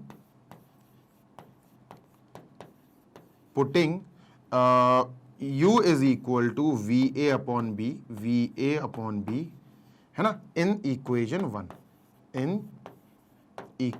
1, ठीक है सर। डन करते हैं। तो x v is equal to y into U की जगह va अपॉन b, ठीक है। u की जगह, इस u की जगह मैंने ये लिख दिया, काटा पीटी कर बेटा। देखो v से v गया, okay sir, it is gone.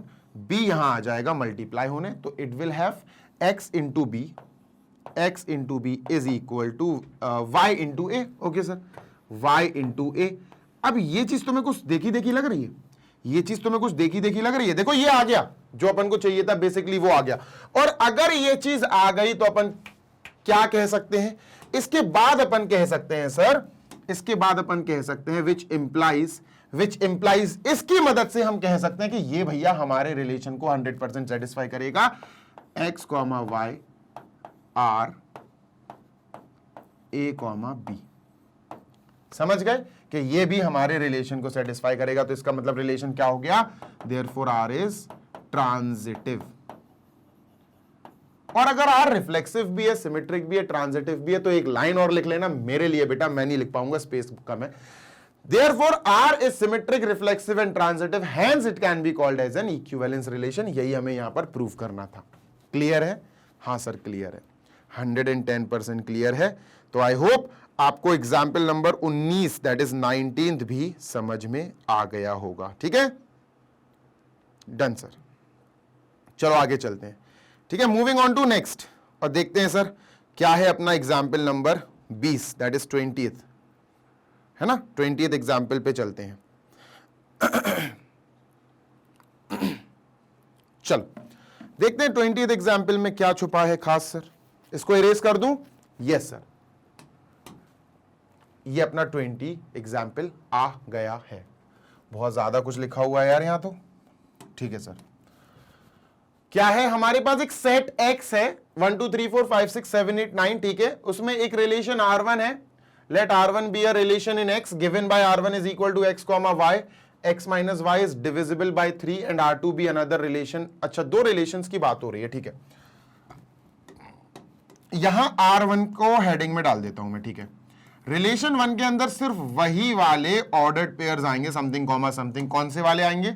ध्यान से सुनो, x, y सिर्फ वही आएगा रिलेशन के अंदर कि x माइनस y जो है ना वो डिविजिबल हो 3 से, वो डिविजिबल हो 3 से, मतलब आप कह सकते हो 3 का फैक्टर आना चाहिए, है ना।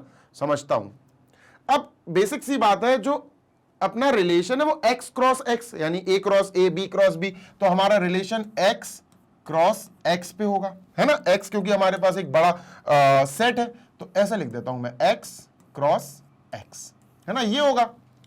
अब x क्रॉस x में तो बहुत सारे टर्म्स आएंगे यार, देखो 1, 1, 1, 2, 1, 3, 1, 4, 1, 5, 1, 6, 1, 7, 1, 8, 1, 9, ठीक है, 2, 1, 2, 2, 2, 3, 2, 4, 2, 5, 2, 6, तो 81 टर्म्स आएंगे। तो 81 तो हम लिखेंगे नहीं, ऑब्वियस सी बात है, पागल तो है नहीं सर इतने, ठीक है सर, डन। तो हम थोड़ा सा कॉन्सेप्ट समझते हैं कि कॉन्सेप्ट है क्या। बात समझना बेटा, R1 और R2 इक्वल प्रूव करना है, ठीक है।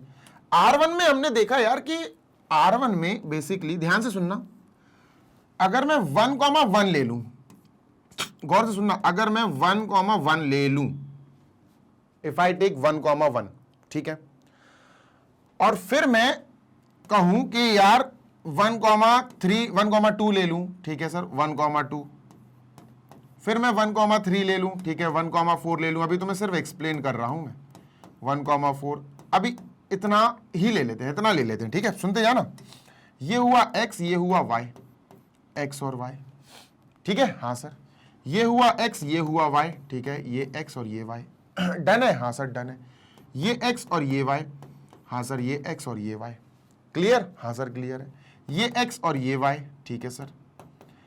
इनमें से R1 में सिर्फ वही रुक पाएंगे जो x minus Y is divisible by 3, ये कंप्लीटली फॉलो करें, ठीक है। चलो देखते हैं सर, ध्यान से सुनना, 1 माइनस 1, x माइनस वाई का मतलब है 1 माइनस 1, और 1 माइनस 1 क्या होता है बेटा, 0, 1 माइनस 1 क्या होता है, 0, और 0 हर नंबर से डिवाइड हो जाता है। अगर मैं कहूं 0 इज डिविजिबल बाय 3, तो ऑब्वियसली 0 इज डिविजिबल बाय 3, तो 1,1 तो आएगा हमारे इस रिलेशन में, R1 में 1,1 को जगह मिल गई, ठीक है सर। व्हाट टू डू, अब 1,2 देखते हैं, ये सिर्फ समझा रहा हूं मैं तुम्हें, अभी ये सब लिखना नहीं है तुम्हें, तुम सिर्फ समझो।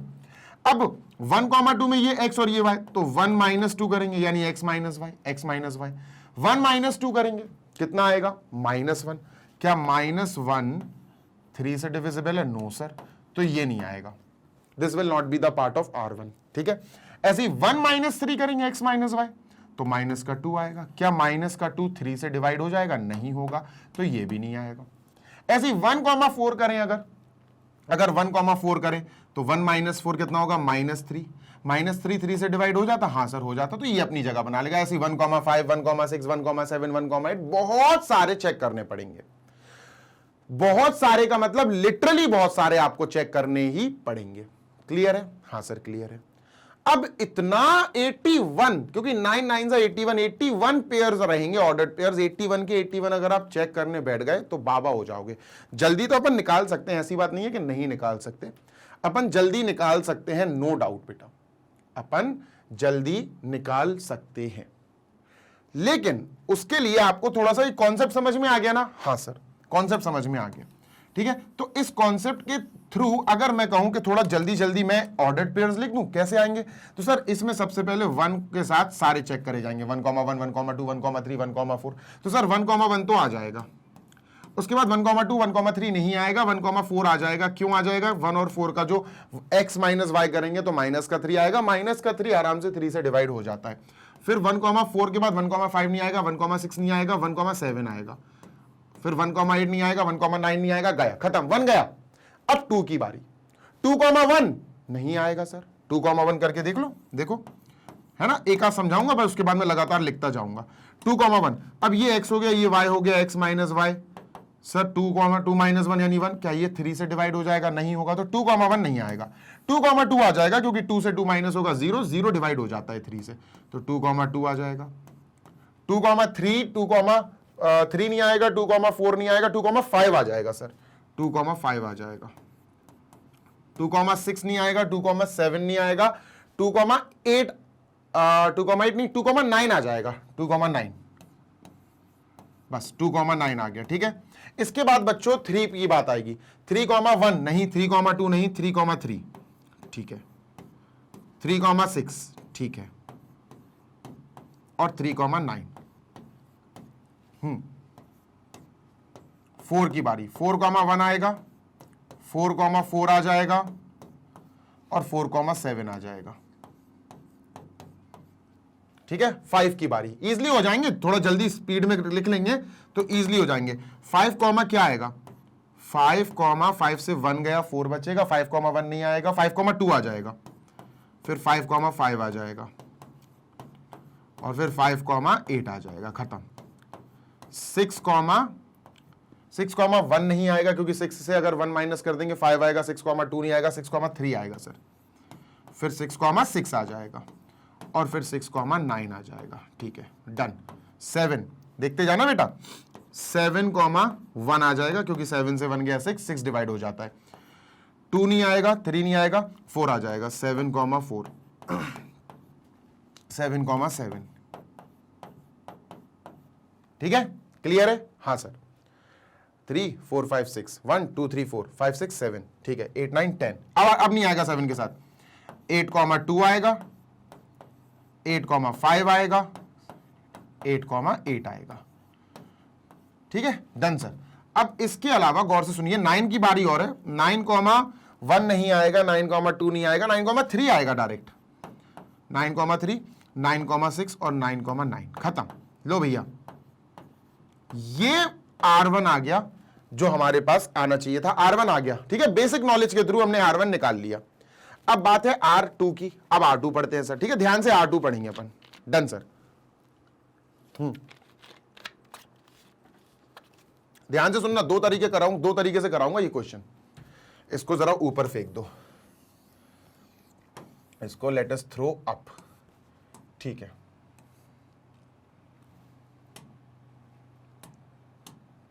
एक सेकंड रुकना, थोड़ा सा छोटा कर दूं इसको, ज्यादा स्पेस ले गया ये, हाँ अभी इट इज फाइन, ठीक है। अब इसको मैंने ऊपर फेंक दिया, जरा काउंट कर लेते हैं इसमें कितने टर्म्स हैं। 1 2 3 4 5 6 7 8 9 10 11 12 13 14 15 16 17 18 19 20 21 22 23 24 25 26 27। पता था मुझे कि R1 में 27 ऑर्डर्ड पेयर्स हैं, 27 टर्म्स हैं, ठीक है, डन। अब R2 पता करेंगे। सर R2 क्या है, चलो देखते हैं, R2 देख लेते हैं, ठीक है। R2 देखो बेटा, अगर आपको स्लो लग रहा हो तो भाई थोड़ा सा जल्दी जल्दी स्पीड बढ़ा लो अपनी, ठीक है। मैं तो थोड़ा स्लो ही समझा पाऊंगा क्योंकि क्रिटिकल क्वेश्चंस हैं।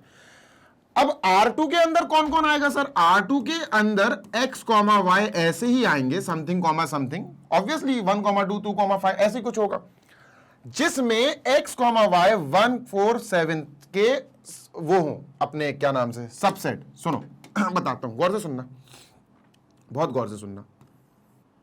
x, y is a subset of 1, 4, 7, ठीक है सर, डन, पक्का, हाँ सर डन, बिल्कुल परफेक्टली डन, ठीक है।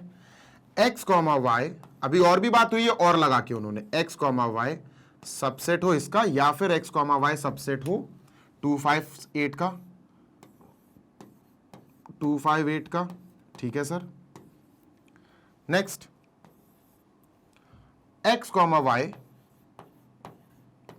is a subset of 3, 6, 9, ठीक है, 3, 6, 9, डन। सुनते हैं ना मेरी बात, बहुत गौर से सुनना, ठीक है सर बहुत गौर से सुनना। अब इसके कितने सबसेट बनेंगे, इसके कितने सबसेट बन सकते हैं, गौर से सुनना, जो डबलिंग में हो, डबल डबल। मैं इसमें, गौर से सुनिएगा, मैं इससे 1, 1 बना सकता हूं, ठीक है सर। 4, गौर से सुनना, 4, 4 बना सकता हूं, ठीक है, ठीक है, ध्यान से सुनना जी सर। 7, 7 बना सकता हूं, ठीक है। देखो मैंने बाहर के नंबर तो उठाए नहीं, हाँ सर। अब 1, 4 बना सकता हूं, 1, 4 बना सकता हूं, ठीक है। 4, 7 बना सकता हूं, 4, 7 बना सकता हूं, ठीक है। 1, 7 बना सकता हूं, 1, 7 बना सकता हूं, ठीक है सर, डन, हाँ सर। अच्छा, 1, 4 का उल्टा 4, 1 भी बन सकता है, ऑर्डर्ड पेयर्स हैं, ऑर्डर्ड पेयर्स में 1, 4 और 4, 1 सेम नहीं होते, हाँ सर। तो अगर 1, 4 तो 4, 1 भी लिया जा सकता है, 4, 7 तो 7, 4 भी लिया जा सकता है, 7, 1 भी लिया जा सकता है। ऑर्डर्ड पेयर्स हैं, इनकी मीनिंग अलग अलग होती है, ठीक है सर। तो 1, 4 का उल्टा 4,1 भी ले लो, 4,7 का उल्टा 7,4 भी ले लो, 1,7 का उल्टा 7,1 भी ले लो। ठीक है, डन। अब ये ध्यान से सुनना, इसको ब्रैकेट में पैक कर दो। ठीक है, ये सारे के सारे अपने ऑर्डर्ड पेयर्स आ सकते हैं, और ये सारे के सारे ऑर्डर्ड पेयर्स देखा जाए ना x, y के फॉर्म में है बेटा, x, y, and they all are from this only, ये सबसेट है। समझे क्या? हाँ सर समझ गए, है ना। तो ये सारे के सारे आ सकते हैं बेटा, दे ऑल कैन कम। ठीक है, ये सारे के सारे आ सकते हैं। ठीक है, same goes with this is subset. समझ रहे हो ना? सबसेट का मतलब है आप कोई भी पेयरिंग बनाओ, कोई भी ऑर्डर्ड पेयर बनाओ, इन्हीं में से नंबर उठाना है, इन्हीं में से नंबर उठाना है। अब मैं अगर कहूं कि x, y लेना है, x इन्हीं में से हो सकता है, y भी इन्हीं में से हो सकता है, बाहर का कोई नंबर नहीं लेना, तो क्या मैं x और y दोनों को 2 और 2 मान लूं? मान सकता हूं, बिल्कुल मान सकते हो। 5 और 5 मान सकता हूं, बिल्कुल। 8 और 8 मान सकता हूं, बिल्कुल मान सकते हैं। तो लिखो भैया 2,2, क्योंकि x और y must be from these numbers only, क्योंकि सबसेट की बात हो रही है, बाहर से आप नहीं ले सकते हो। ठीक है सर, डन। 5,5, 8,8, ठीक है, 5,5, 8,8, डन। अच्छा, अब मैं ऐसा ले सकता हूं क्या, इसको x मान लू, इसको y, मतलब 2,5, बिल्कुल ले सकते हो। इनमें से जो पेयर बनाना है बनाओ, जितने बन सकते हो। तो 2,5, क्या मैं 5,8 ले सकता हूं? बिल्कुल ले सकते हैं, 5,8। ये R2 डिफाइन कर रहे हैं, R2 निकाल रहे हैं सर। जैसे 2,5, 5,8 हो गया, ऐसे 2,8, हाँ बिल्कुल ले सकते हैं 2,8। ठीक है, अच्छा सर, जैसे हमने 2,5 लिया था, अब 5,2 ले सकते हैं? बिल्कुल ले सकते हैं। 2,5 और 5,2 सेम नहीं है बेटा, ये ऑर्डर्ड पेयर है, इनकी मीनिंग अलग अलग है। 5,2 कर दो। ऐसे ही सर 5,8 का उल्टा कर सकते हैं? हाँ बिल्कुल कर सकते हैं, 8,5 कर दो भाई। सर 2,8 का उल्टा, हाँ 8,2 लिख सकते हैं। इसके अलावा नहीं बना सकते आप, इसके अलावा आप नहीं बन पाएंगे। तो ये सारे सबसेट हो गए जो हमें दिए गए कंडीशन है उसको फॉलो कर रहे हैं। अब यहां पर भी सेम है, तो सर यहां पर भी अब मैं ज्यादा डिटेल में नहीं समझा पाऊंगा, अब I am just writing it. ठीक है, मैं सिर्फ लिख रहा हूं, समझ तो गए होगे तुम। यस सर, तो यहां क्या आएगा, 336699 आ सकता है यहाँ सर। 3,3 x, y की शक्ल में आ सकता, 6,6 x, y की शक्ल में आ सकता, 9,9 x, y की शक्ल में आ सकता। नाउ 3,6, 6,9 है ना, और 3,9 ये भी आ सकता, 36, 69, 39। ठीक है सर, 36, 69 और 39। ठीक है सर। अब उल्टा भी वही उल्टा वाला कि भैया अगर 36 आ गया यहां से बन सकता है x, y, तो फिर तो हम 6,3 भी बोल सकते। नंबर तो वही है ना, नंबर आप x और y जो भी चूज कर रहे हो इसी में से होना चाहिए। तो 3,6 का उल्टा 6,3, 6,3। अब बेटा इसके बाद 6,9 का भी उल्टा ले सकते हैं, 9,6, और 3,9 का उल्टा 9,3 ले सकते हैं, ब्रैकेट क्लोज। अब सोचो तुम, ये जो R2 है ना, इनके बीच में और लगा हुआ है, इनके बीच में, इन दोनों के बीच में, ध्यान से देखो, इन दोनों के बीच में और लगा हुआ है, OR, देखो और। ठीक है, और इसका मतलब पता क्या होता कि भैया ये भी आ सकते हैं, ये भी आ सकते हैं, ये भी आ सकते हैं, सब आ सकते हैं। इसका मतलब है हमें इन सारे के सारे ऑर्डर्ड पेयर्स को एक ही ब्रैकेट में लिखना है। मतलब R2 जो होगा मेरे प्यारे बच्चे, जो R2 होगा उसमें क्या आ जाएंगे, उसमें आ जाएंगे ऑल दीज, सारे आ जाएंगे, सारे काउंट हो जाएंगे। और का मतलब यही होता है कि भैया सारे ही ले लो। समझ गए क्या? Yes sir. तो जैसे ही तुम सारे ले लोगे बेटा, यहां पर 1,1, 2, 4,4, 4,4, 7,7। ठीक है, ऐसे बच्चों में डॉट डॉट डॉट डॉट कर रहा हूं कि ये सारे आ गए, ये सारे आ गए, ये सारे आ गए, और यहां लिख देता हूं मैं लास्ट में 6,3। ठीक है, लास्ट के 3 लिख देता हूं। ठीक है, 6,3, 9,6 और 9,3। अब जब तुम इतना कर लोगे ना तो तुम आराम से लिख सकते हो therefore R1 is equal to R2। अरे सर कैसे, ये कैसे लिख दिया आपने? बताता हूं। 1,1 अब टिक करते जाएंगे वहां। ठीक है, तो मैं बस चेक करा रहा हूं, तुम्हें टिक नहीं करना है, मैं सिर्फ चेक करा रहा हूं। 1,1 टिक कर दो, 4,4 टिक कर दो। ठीक है, 7,7 टिक कर दो। ठीक है, 1,4 टिक, 4,7 कहां है? 4,7, अरे आजा, 4,7 टिक। 1,7, 1,7, 1,7, 1,7 ये टिक कर दो। ठीक है भैया 4174 4174 7474 ये हो गया, ठीक है डन। 7171 ये हो गया, डन हो गए, कट हो गए सर सारे। 225588 सर 22 और अपना 55 और अपना 88 सर ये भी हो गए, चलो टिक हो गए। फिर आया 2558 252525 55558 ठीक है, 58 के बाद 2852 222282828 कहां है, 28 कहां है भाई, 28 में खा गया क्या, ओ 28 होगा यार, ये 29 नहीं होगा बच्चों, दिस इज 29 तो हो ही नहीं सकता, 28 होगा ये, ठीक है सर 28। देखा ये होता है, समझ में आ रही, क्रॉस करने से। तो ये 28 को टिक कर दो सर, 28 भी हो गया। 52 भी कर दो सर, ठीक है। 85 भी कर दो सर। 82 बेटा 82 पे भी टिक कर दो, ठीक है डन। 336699 हो गया, 66 हो गया, 3333 हो गया, ठीक है डन। 99 339966 3669 36 कहां है, 36 ये हो गया, 6969 ये हो गया सर डन, ठीक है। 3669 3963 3939 ये हो गया, 6363 ये हो गया सर। 9693 ये हो गया, 96 हो गया, सारे ये कट गए, सारे ये हो गए। इसका मतलब इसमें और इसमें बिल्कुल same to same ordered pairs आए हैं। R1 will be equal to R2, बस एक लाइन और लिख देना, all the elements of R1 are also present in R2। सारे एलिमेंट्स R1 के R2 में प्रेजेंट है, मतलब R1 जो है R2 का सबसेट है। all the elements of R1 are in R2, all the elements of R2 are present in R1।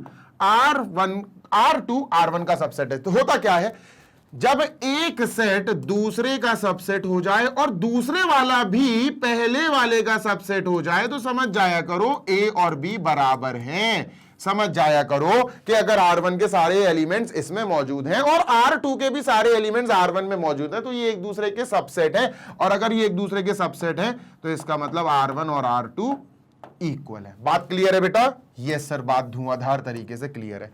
ठीक है, चलो डन। ये एग्जाम में बेटा सीरियसली मैं सच्ची कह रहा हूं, आपको 5 मिनट से ज्यादा नहीं लगेंगे इस क्वेश्चन को करने में। इसको करने का और भी एक तरीका है, पर मैंने उससे इसलिए नहीं कराया बेटा, बिकॉज वो मैं समझता हूं कि वो दिक्कत दे जाएगा आपको एग्जाम में।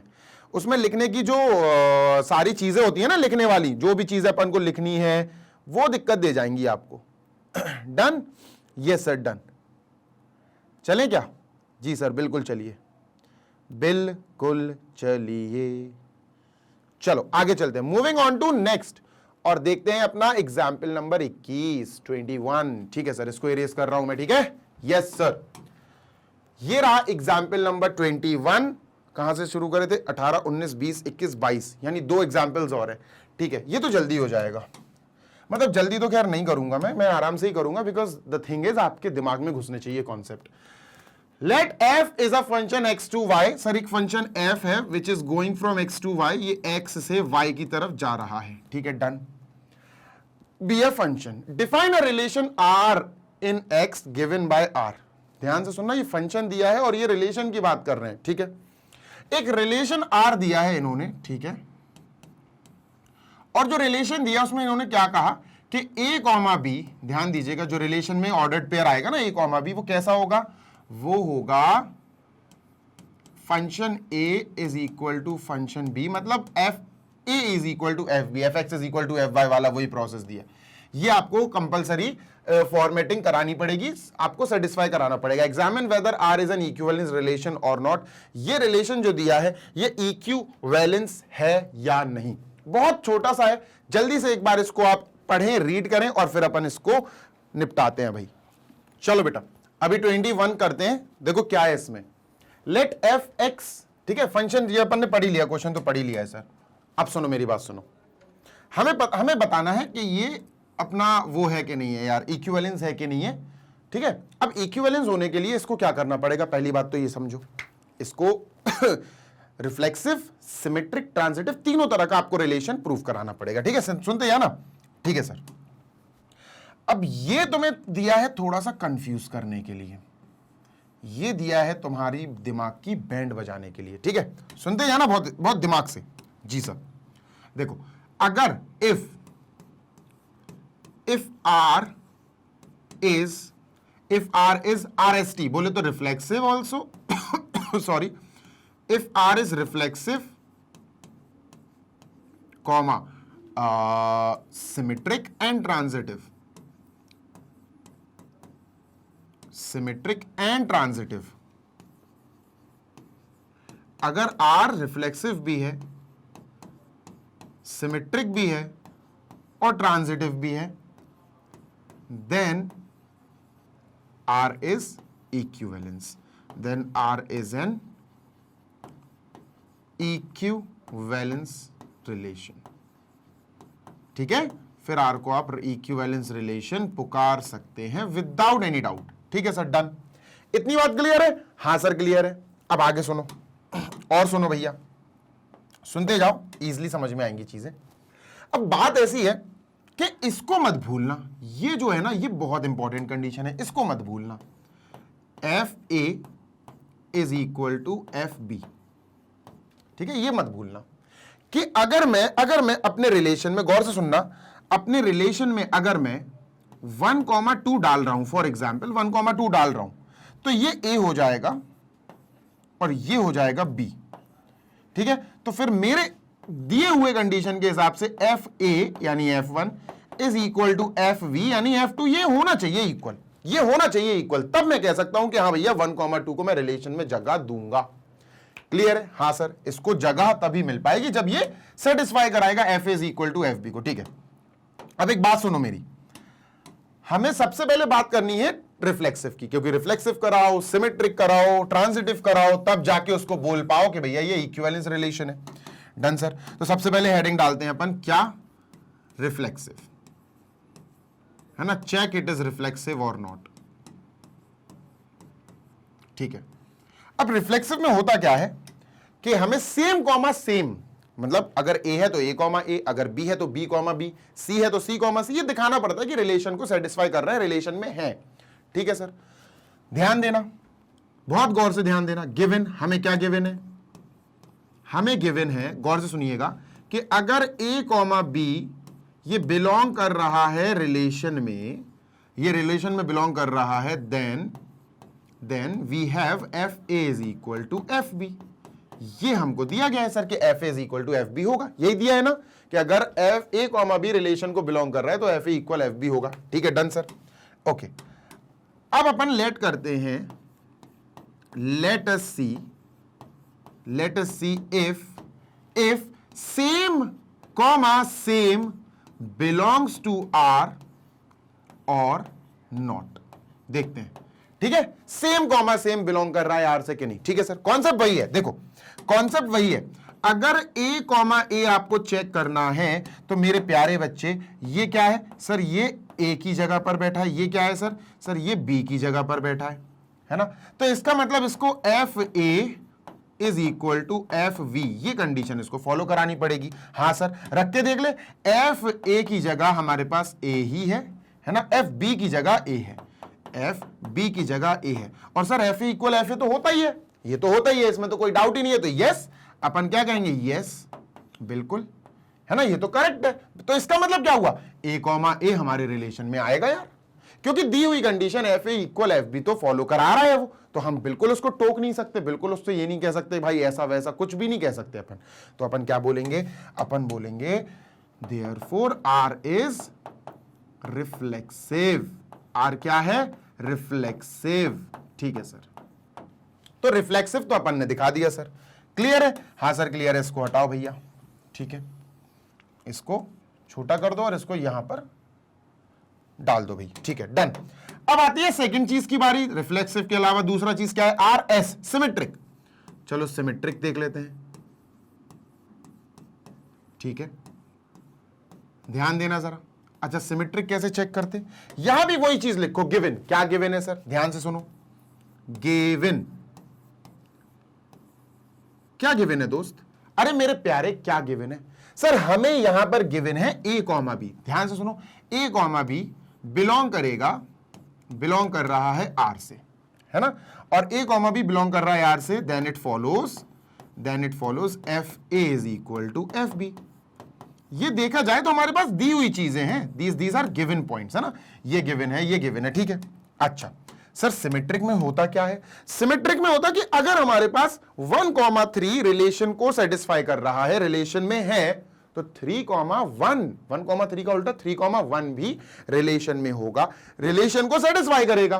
पर हम यहां नंबर्स तो ले नहीं सकते, 3,1 1,3 इनकी तो बात ही नहीं कर सकते हम।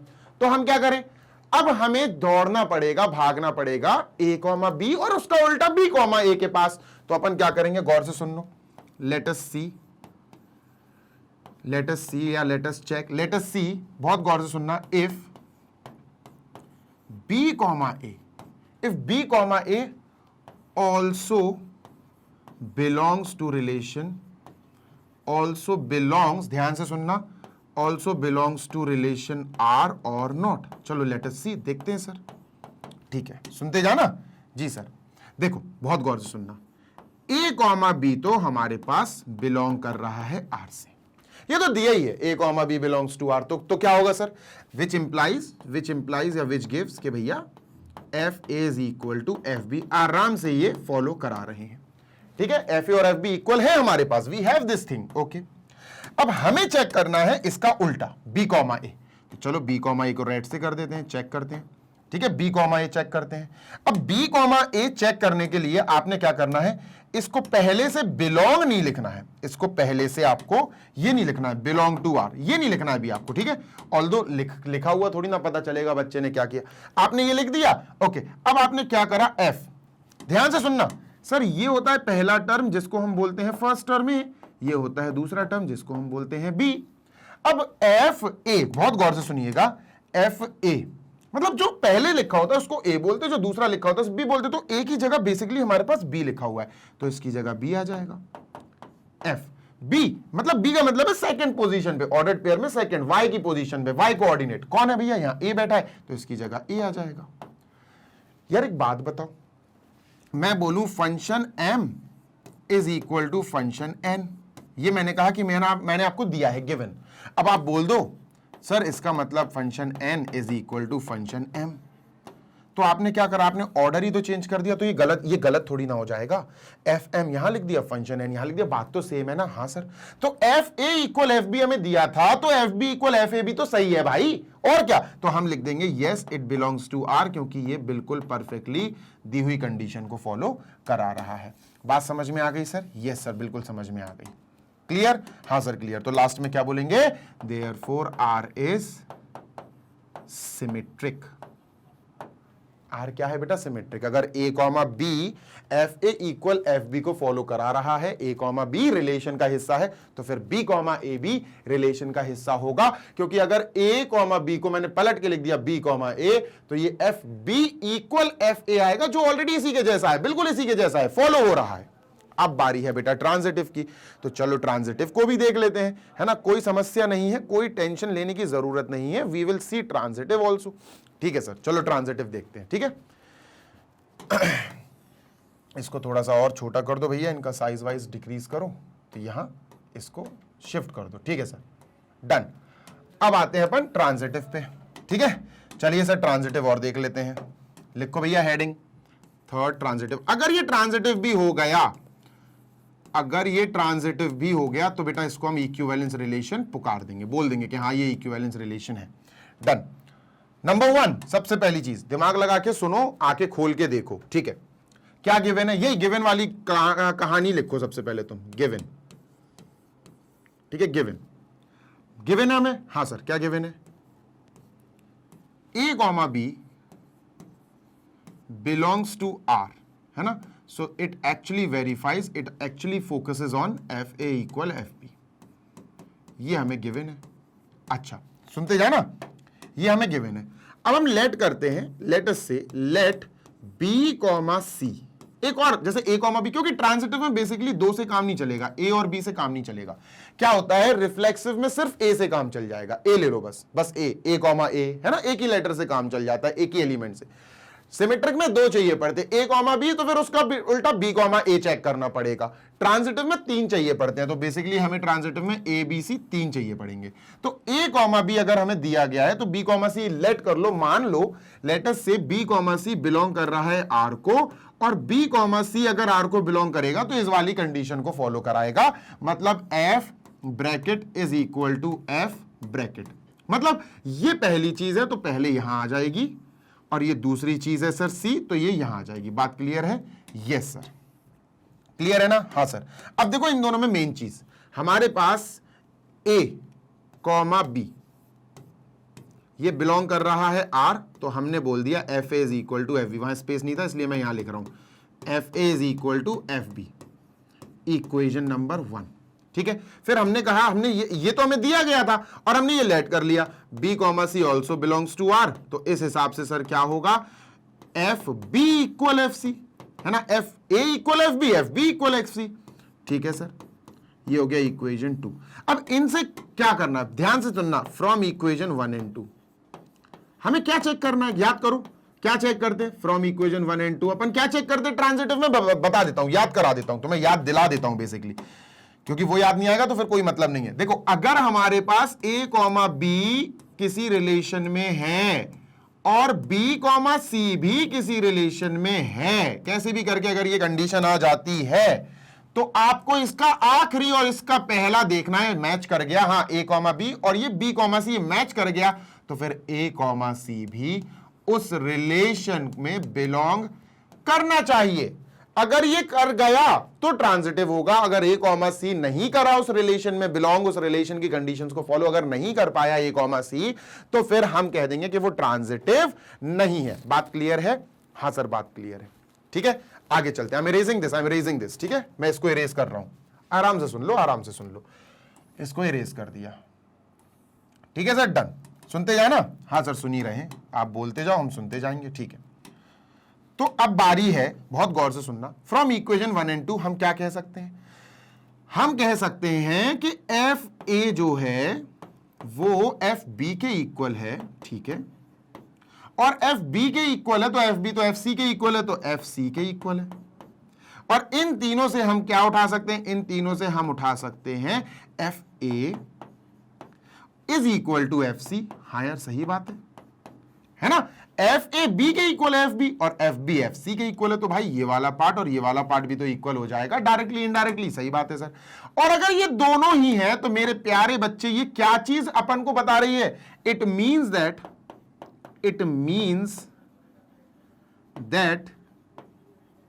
F A equal F c, मतलब a comma c is also a part of our relation R. It means that a comma c also belongs to R as FA is equal to FC, given condition को A और C follow करा रहे हैं, है ना। तो इसका क्या मतलब हुआ यार, बच्चा A कॉमा B रिलेशन में है, हमने B कॉमा C को और मान लिया कि चलो रिलेशन में है, फॉलो करा रहा है, और A कॉमा C अगर आ गया, मैंने यही बताया था ना इधर साइड में, अगर A कॉमा C भी फॉलो कर देगा, रिलेशन में आ गया, तो ये ट्रांजिटिव हो जाएगा। Therefore R is transitive। R क्या है, ट्रांजिटिव। बेटा इन्होंने यही बोला था कि पता करो ये आर इक्विवेलेंस रिलेशन है या नहीं, तो हम फाइनली क्या लिखेंगे दोस्त, हम फाइनली लिखेंगे सर, यहां लिख देता हूं मैं क्लाउड में, हम फाइनली लिखेंगे therefore relation R is reflexive comma symmetric and transitive. ठीक है, therefore R is an equivalence relation। पूरी स्पेलिंग लिख देना बेटा, ठीक है, मेरे पास स्पेस नहीं है, ये जरूरी है लिखना कि हमारा रिलेशन जो है वो अपना रिफ्लेक्सिव भी है, सिमेट्रिक भी है, ट्रांजिटिव भी है। तो finally we can say that R relation R is an equivalence relation. I hope आपको क्लियरली चीजें समझ में आ गई होंगी। खत्म कर रहा हूं मैं इसको, इरेज कर रहा हूं, आई एम इरेजिंग दिस। चलते हैं नेक्स्ट और लास्ट क्वेश्चन पे, that is R 22 question. Find the number of all 1-1 functions from set A this to itself. Okay, सुनो, टाइम लगेगा इसमें, ठीक है, टाइम लगेगा।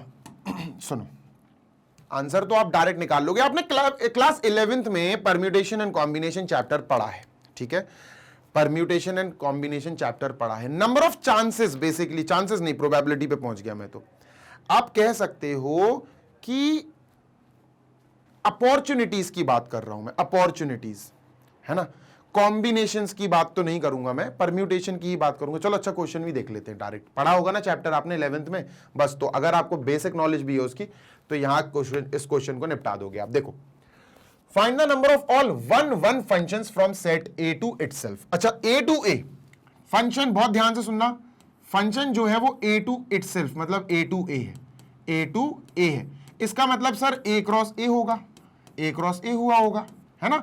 Yes sir. चलो ए क्रॉस ए निकालेंगे, बेसिक्स देखें सबसे पहले अपन। तो सर ए क्रॉस ए निकालते हैं। सेट ए क्या है सर? सेट ए हमको दिया गया है बेटा 1 2 3 4, नहीं 1 2 3 दिया बस।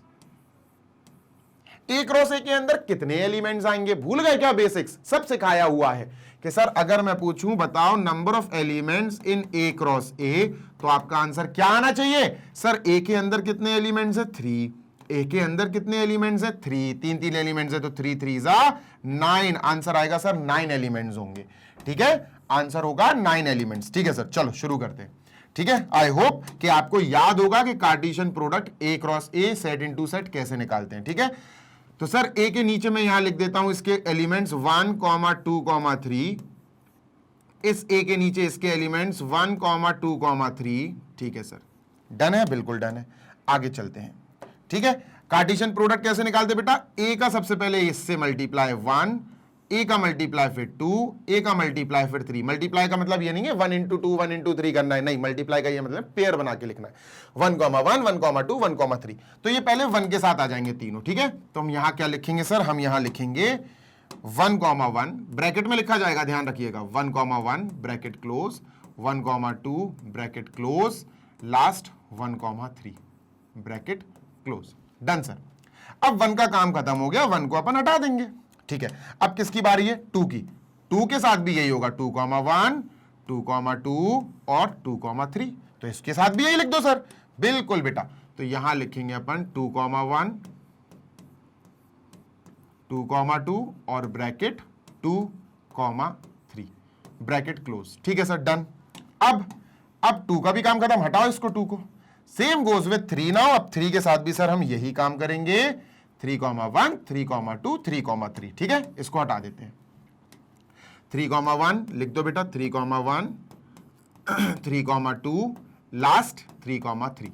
Done sir, bracket close. Clear है? 100% क्लियर। तो ये ए क्रॉस ए आ गया, इसको हटाओ।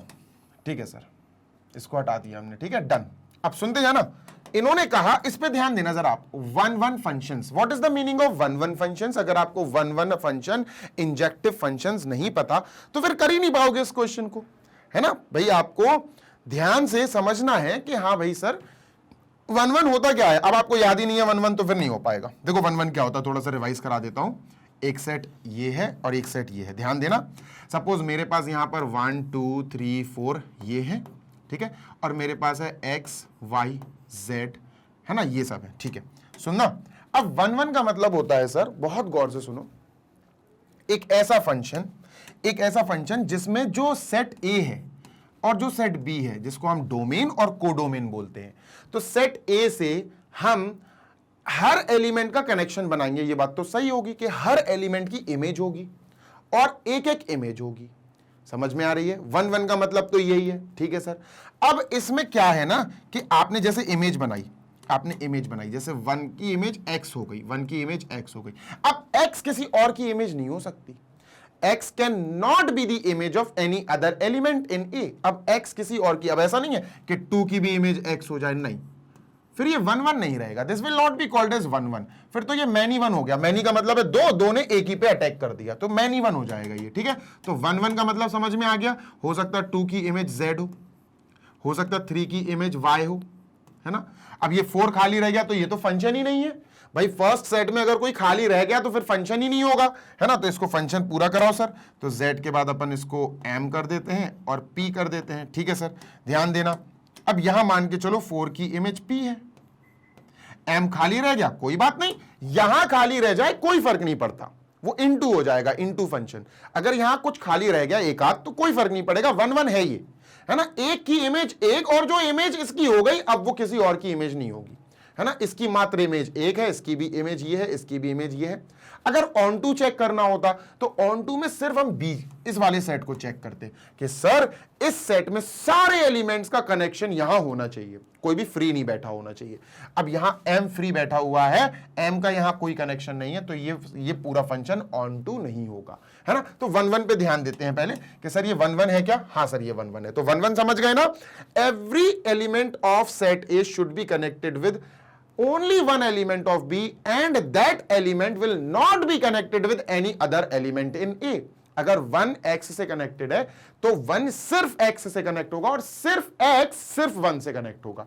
क्लियर? ये होता है 1 1। डन सर, इसको इरेज करते हैं। क्लियर है? हाँ सर, ये तो फंक्शन हो गया, ठीक है। वो a क्रॉस a है, अभी वो फंक्शन नहीं है, रिलेशन नहीं है, सिर्फ a क्रॉस a है वो, ठीक है सर। Done, clear. अब यहां पर बात हो रही है 1 1 फंक्शन। अब देखो 1 1 फंक्शन बेसिकली अपन को केसेस बनाने पड़ेंगे, यहां पे बहुत सारे मैं केसेस बना के आपको समझाऊंगा, ठीक है। चलो केसेस बनाते हैं sir, let us draw some cases, ठीक है। सुनते जाना। डन सर, क्योंकि बिना केसेस के मैं समझा नहीं पाऊंगा, ठीक है, ठीक है, ठीक है, ठीक है, ठीक है, ठीक, ठीक, ठीक,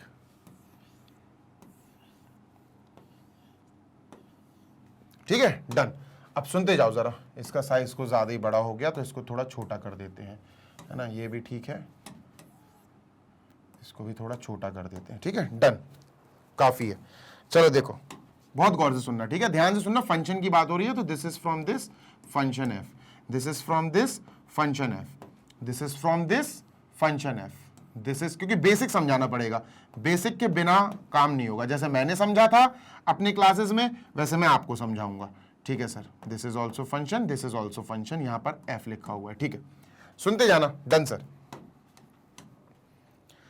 अब यहां दोनों ए ऑन ए है, मतलब ए क्रॉस ए, तो ये भी ए, यानी 1 2 3 यहां भी होगा और 1 2 3 यहां भी होगा। डन सर, है ना। ए क्रॉस ए की बात हो रही है, ए to A.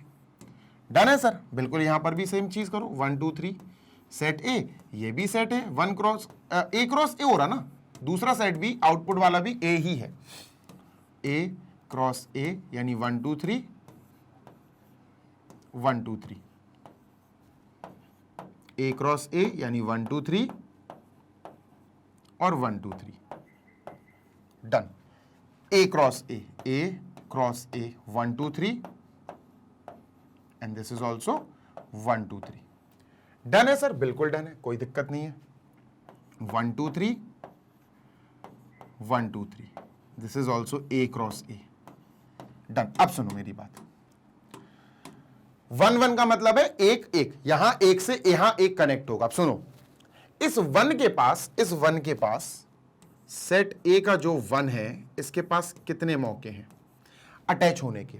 How many type of attachment it can have, ये कैसे कैसे टाइप के अटैचमेंट्स रख सकता है, इसके पास दूसरों से जुड़ने के कैसे कैसे चांस है और कितने चांसेस हैं। तो आप कहोगे कि सर पहली बात तो ये 1 जो है 1 से अटैच हो सकता है, ठीक है। हो सकता है ये 1 से ना हो के 2 से अटैच हो जाए, ठीक है।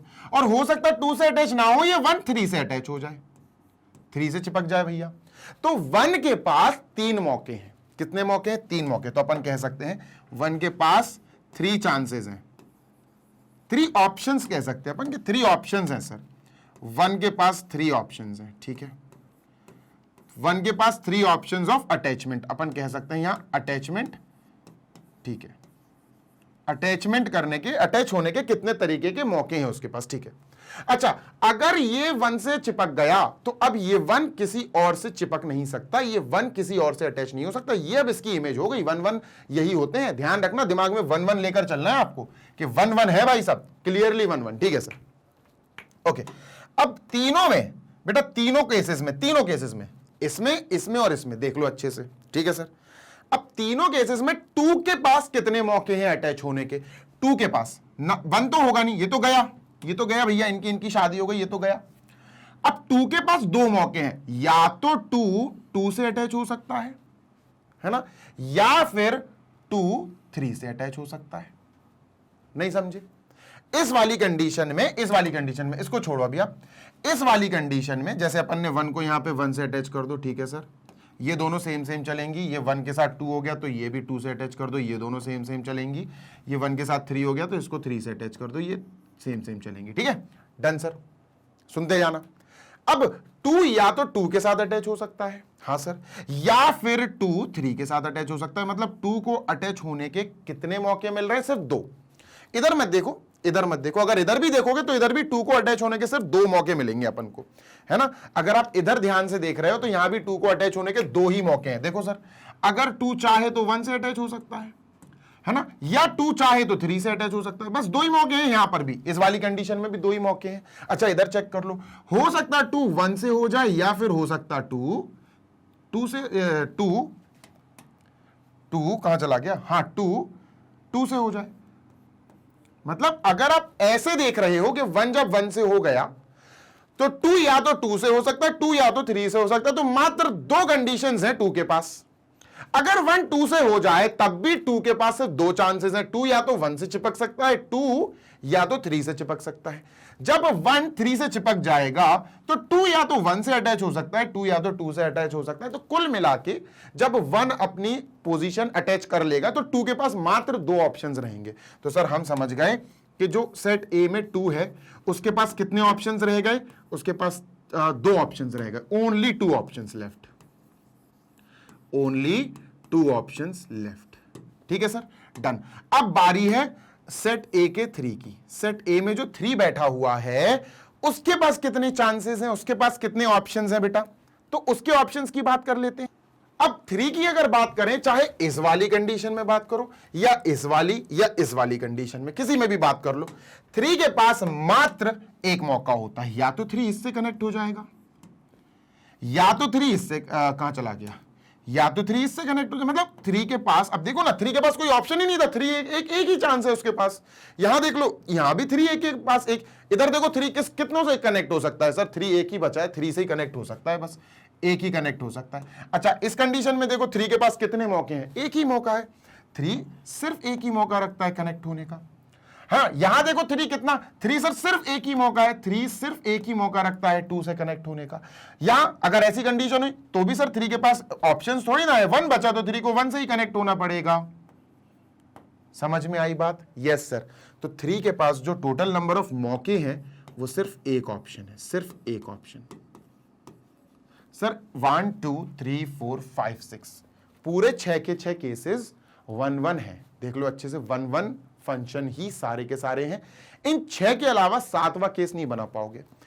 ये फंक्शन है सर a2a जो कि 1 1 है। देख लो ये भी a2a है, 1 1 है। देखो 1 2 और ये 3 बिल्कुल 1 1 है सर।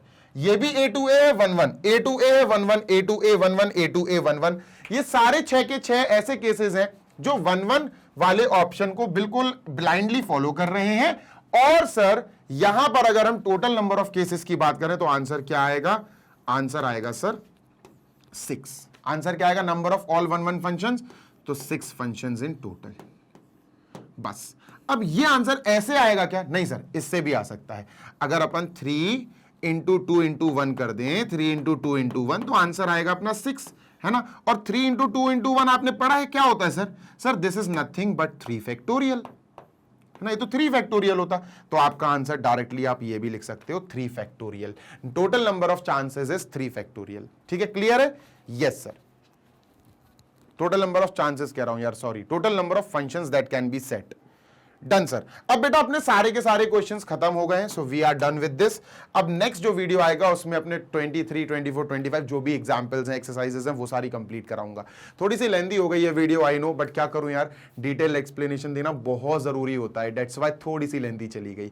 फॉर दैट माफी चाहता हूं, कोई बात नहीं, नेक्स्ट वीडियो अपन कर लेंगे। ठीक है, जल्दी मिलेंगे नेक्स्ट वीडियो में। जाने से पहले बताना चाहता हूं, मैग्नेट ब्रेन्स आपको प्रोवाइड कराता है 110% free of cost education for all the classes of K12, that is kindergarten से क्लास 12 तक सारे सब्जेक्ट्स आपको CBSE इंग्लिश मीडियम बोर्ड के यहां एक्सप्लेनेशन देखने को मिल जाएगा। Every subject means literally every subject for every class, for every class. यार आप ये समझ लो 6 7 8 9 10 11 12 जो क्लास में, जिस क्लास में आप हो, जो सब्जेक्ट पढ़ना हो, हर एक सब्जेक्ट का पूरा सिलेबस का वीडियोस हमारे पास प्लेलिस्ट के फॉर्म में ऑलरेडी बने हुए हैं। आप आइए, बढ़िया पढ़ाई करिए और टेंशन फ्री होकर टॉप करने की तैयारी कीजिए।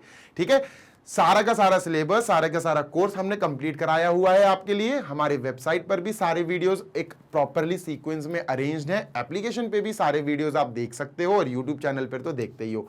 हिंदी मीडियम वाले बच्चों के लिए भाई हिंदी मीडियम जो चैनल हमारा चल रहा है, which is magnet brains Hindi medium YouTube channel, वो उस पर जाके अपने लिए बढ़िया पढ़ाई कर सकते हैं। फ्री ऑफ कॉस्ट पढ़ाई है, सारे वीडियोस उनको वहां पर प्रोवाइड कराए जा रहे हैं जो क्लास 6 से क्लास 12 तक हिंदी मीडियम में है, in UP board, MP board, Rajasthan board, Bihar board या फिर दिल्ली बोर्ड।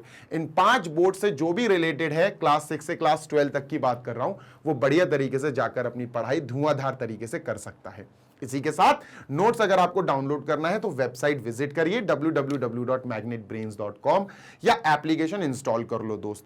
एप्लीकेशन इंस्टॉल करोगे तो ग्रैबी नोट्स यहां दिखेगा, वेबसाइट पे भी ग्रैबी नोट्स दिखेगा, बस इस पे क्लिक कर देना और जैसे ही इस पे क्लिक करोगे this will ask you class 6 से लेकर 12 अपनी क्लास सेलेक्ट कर लेना। सीबीएसई बोर्ड के लिए है, मैं फिर बोल दे रहा हूं, इंग्लिश मीडियम सीबीएसई बोर्ड के बच्चों के लिए जो क्लास 6 से लेकर 12 तक किसी भी क्लास में पढ़ाई कर रहे हैं। सब्जेक्ट सेलेक्ट कर लेना, सब्जेक्ट सेलेक्ट करोगे उसके बाद डाउनलोड ऑप्शन आ जाएगा, आप बढ़िया तरीके से डाउनलोड करो पीडीएफ फॉर्म में, सॉफ्ट कॉपी रहेगी आपकी और बढ़िया तरीके से टॉप क्लास नोट्स हैं भाई, मजा आ जाएगा तुम्हें पढ़ाई करके। ठीक है, चलो भाई इसके बाद जल्दी मिलेंगे नेक्स्ट वीडियो में। Till then happy learning, take care, bye.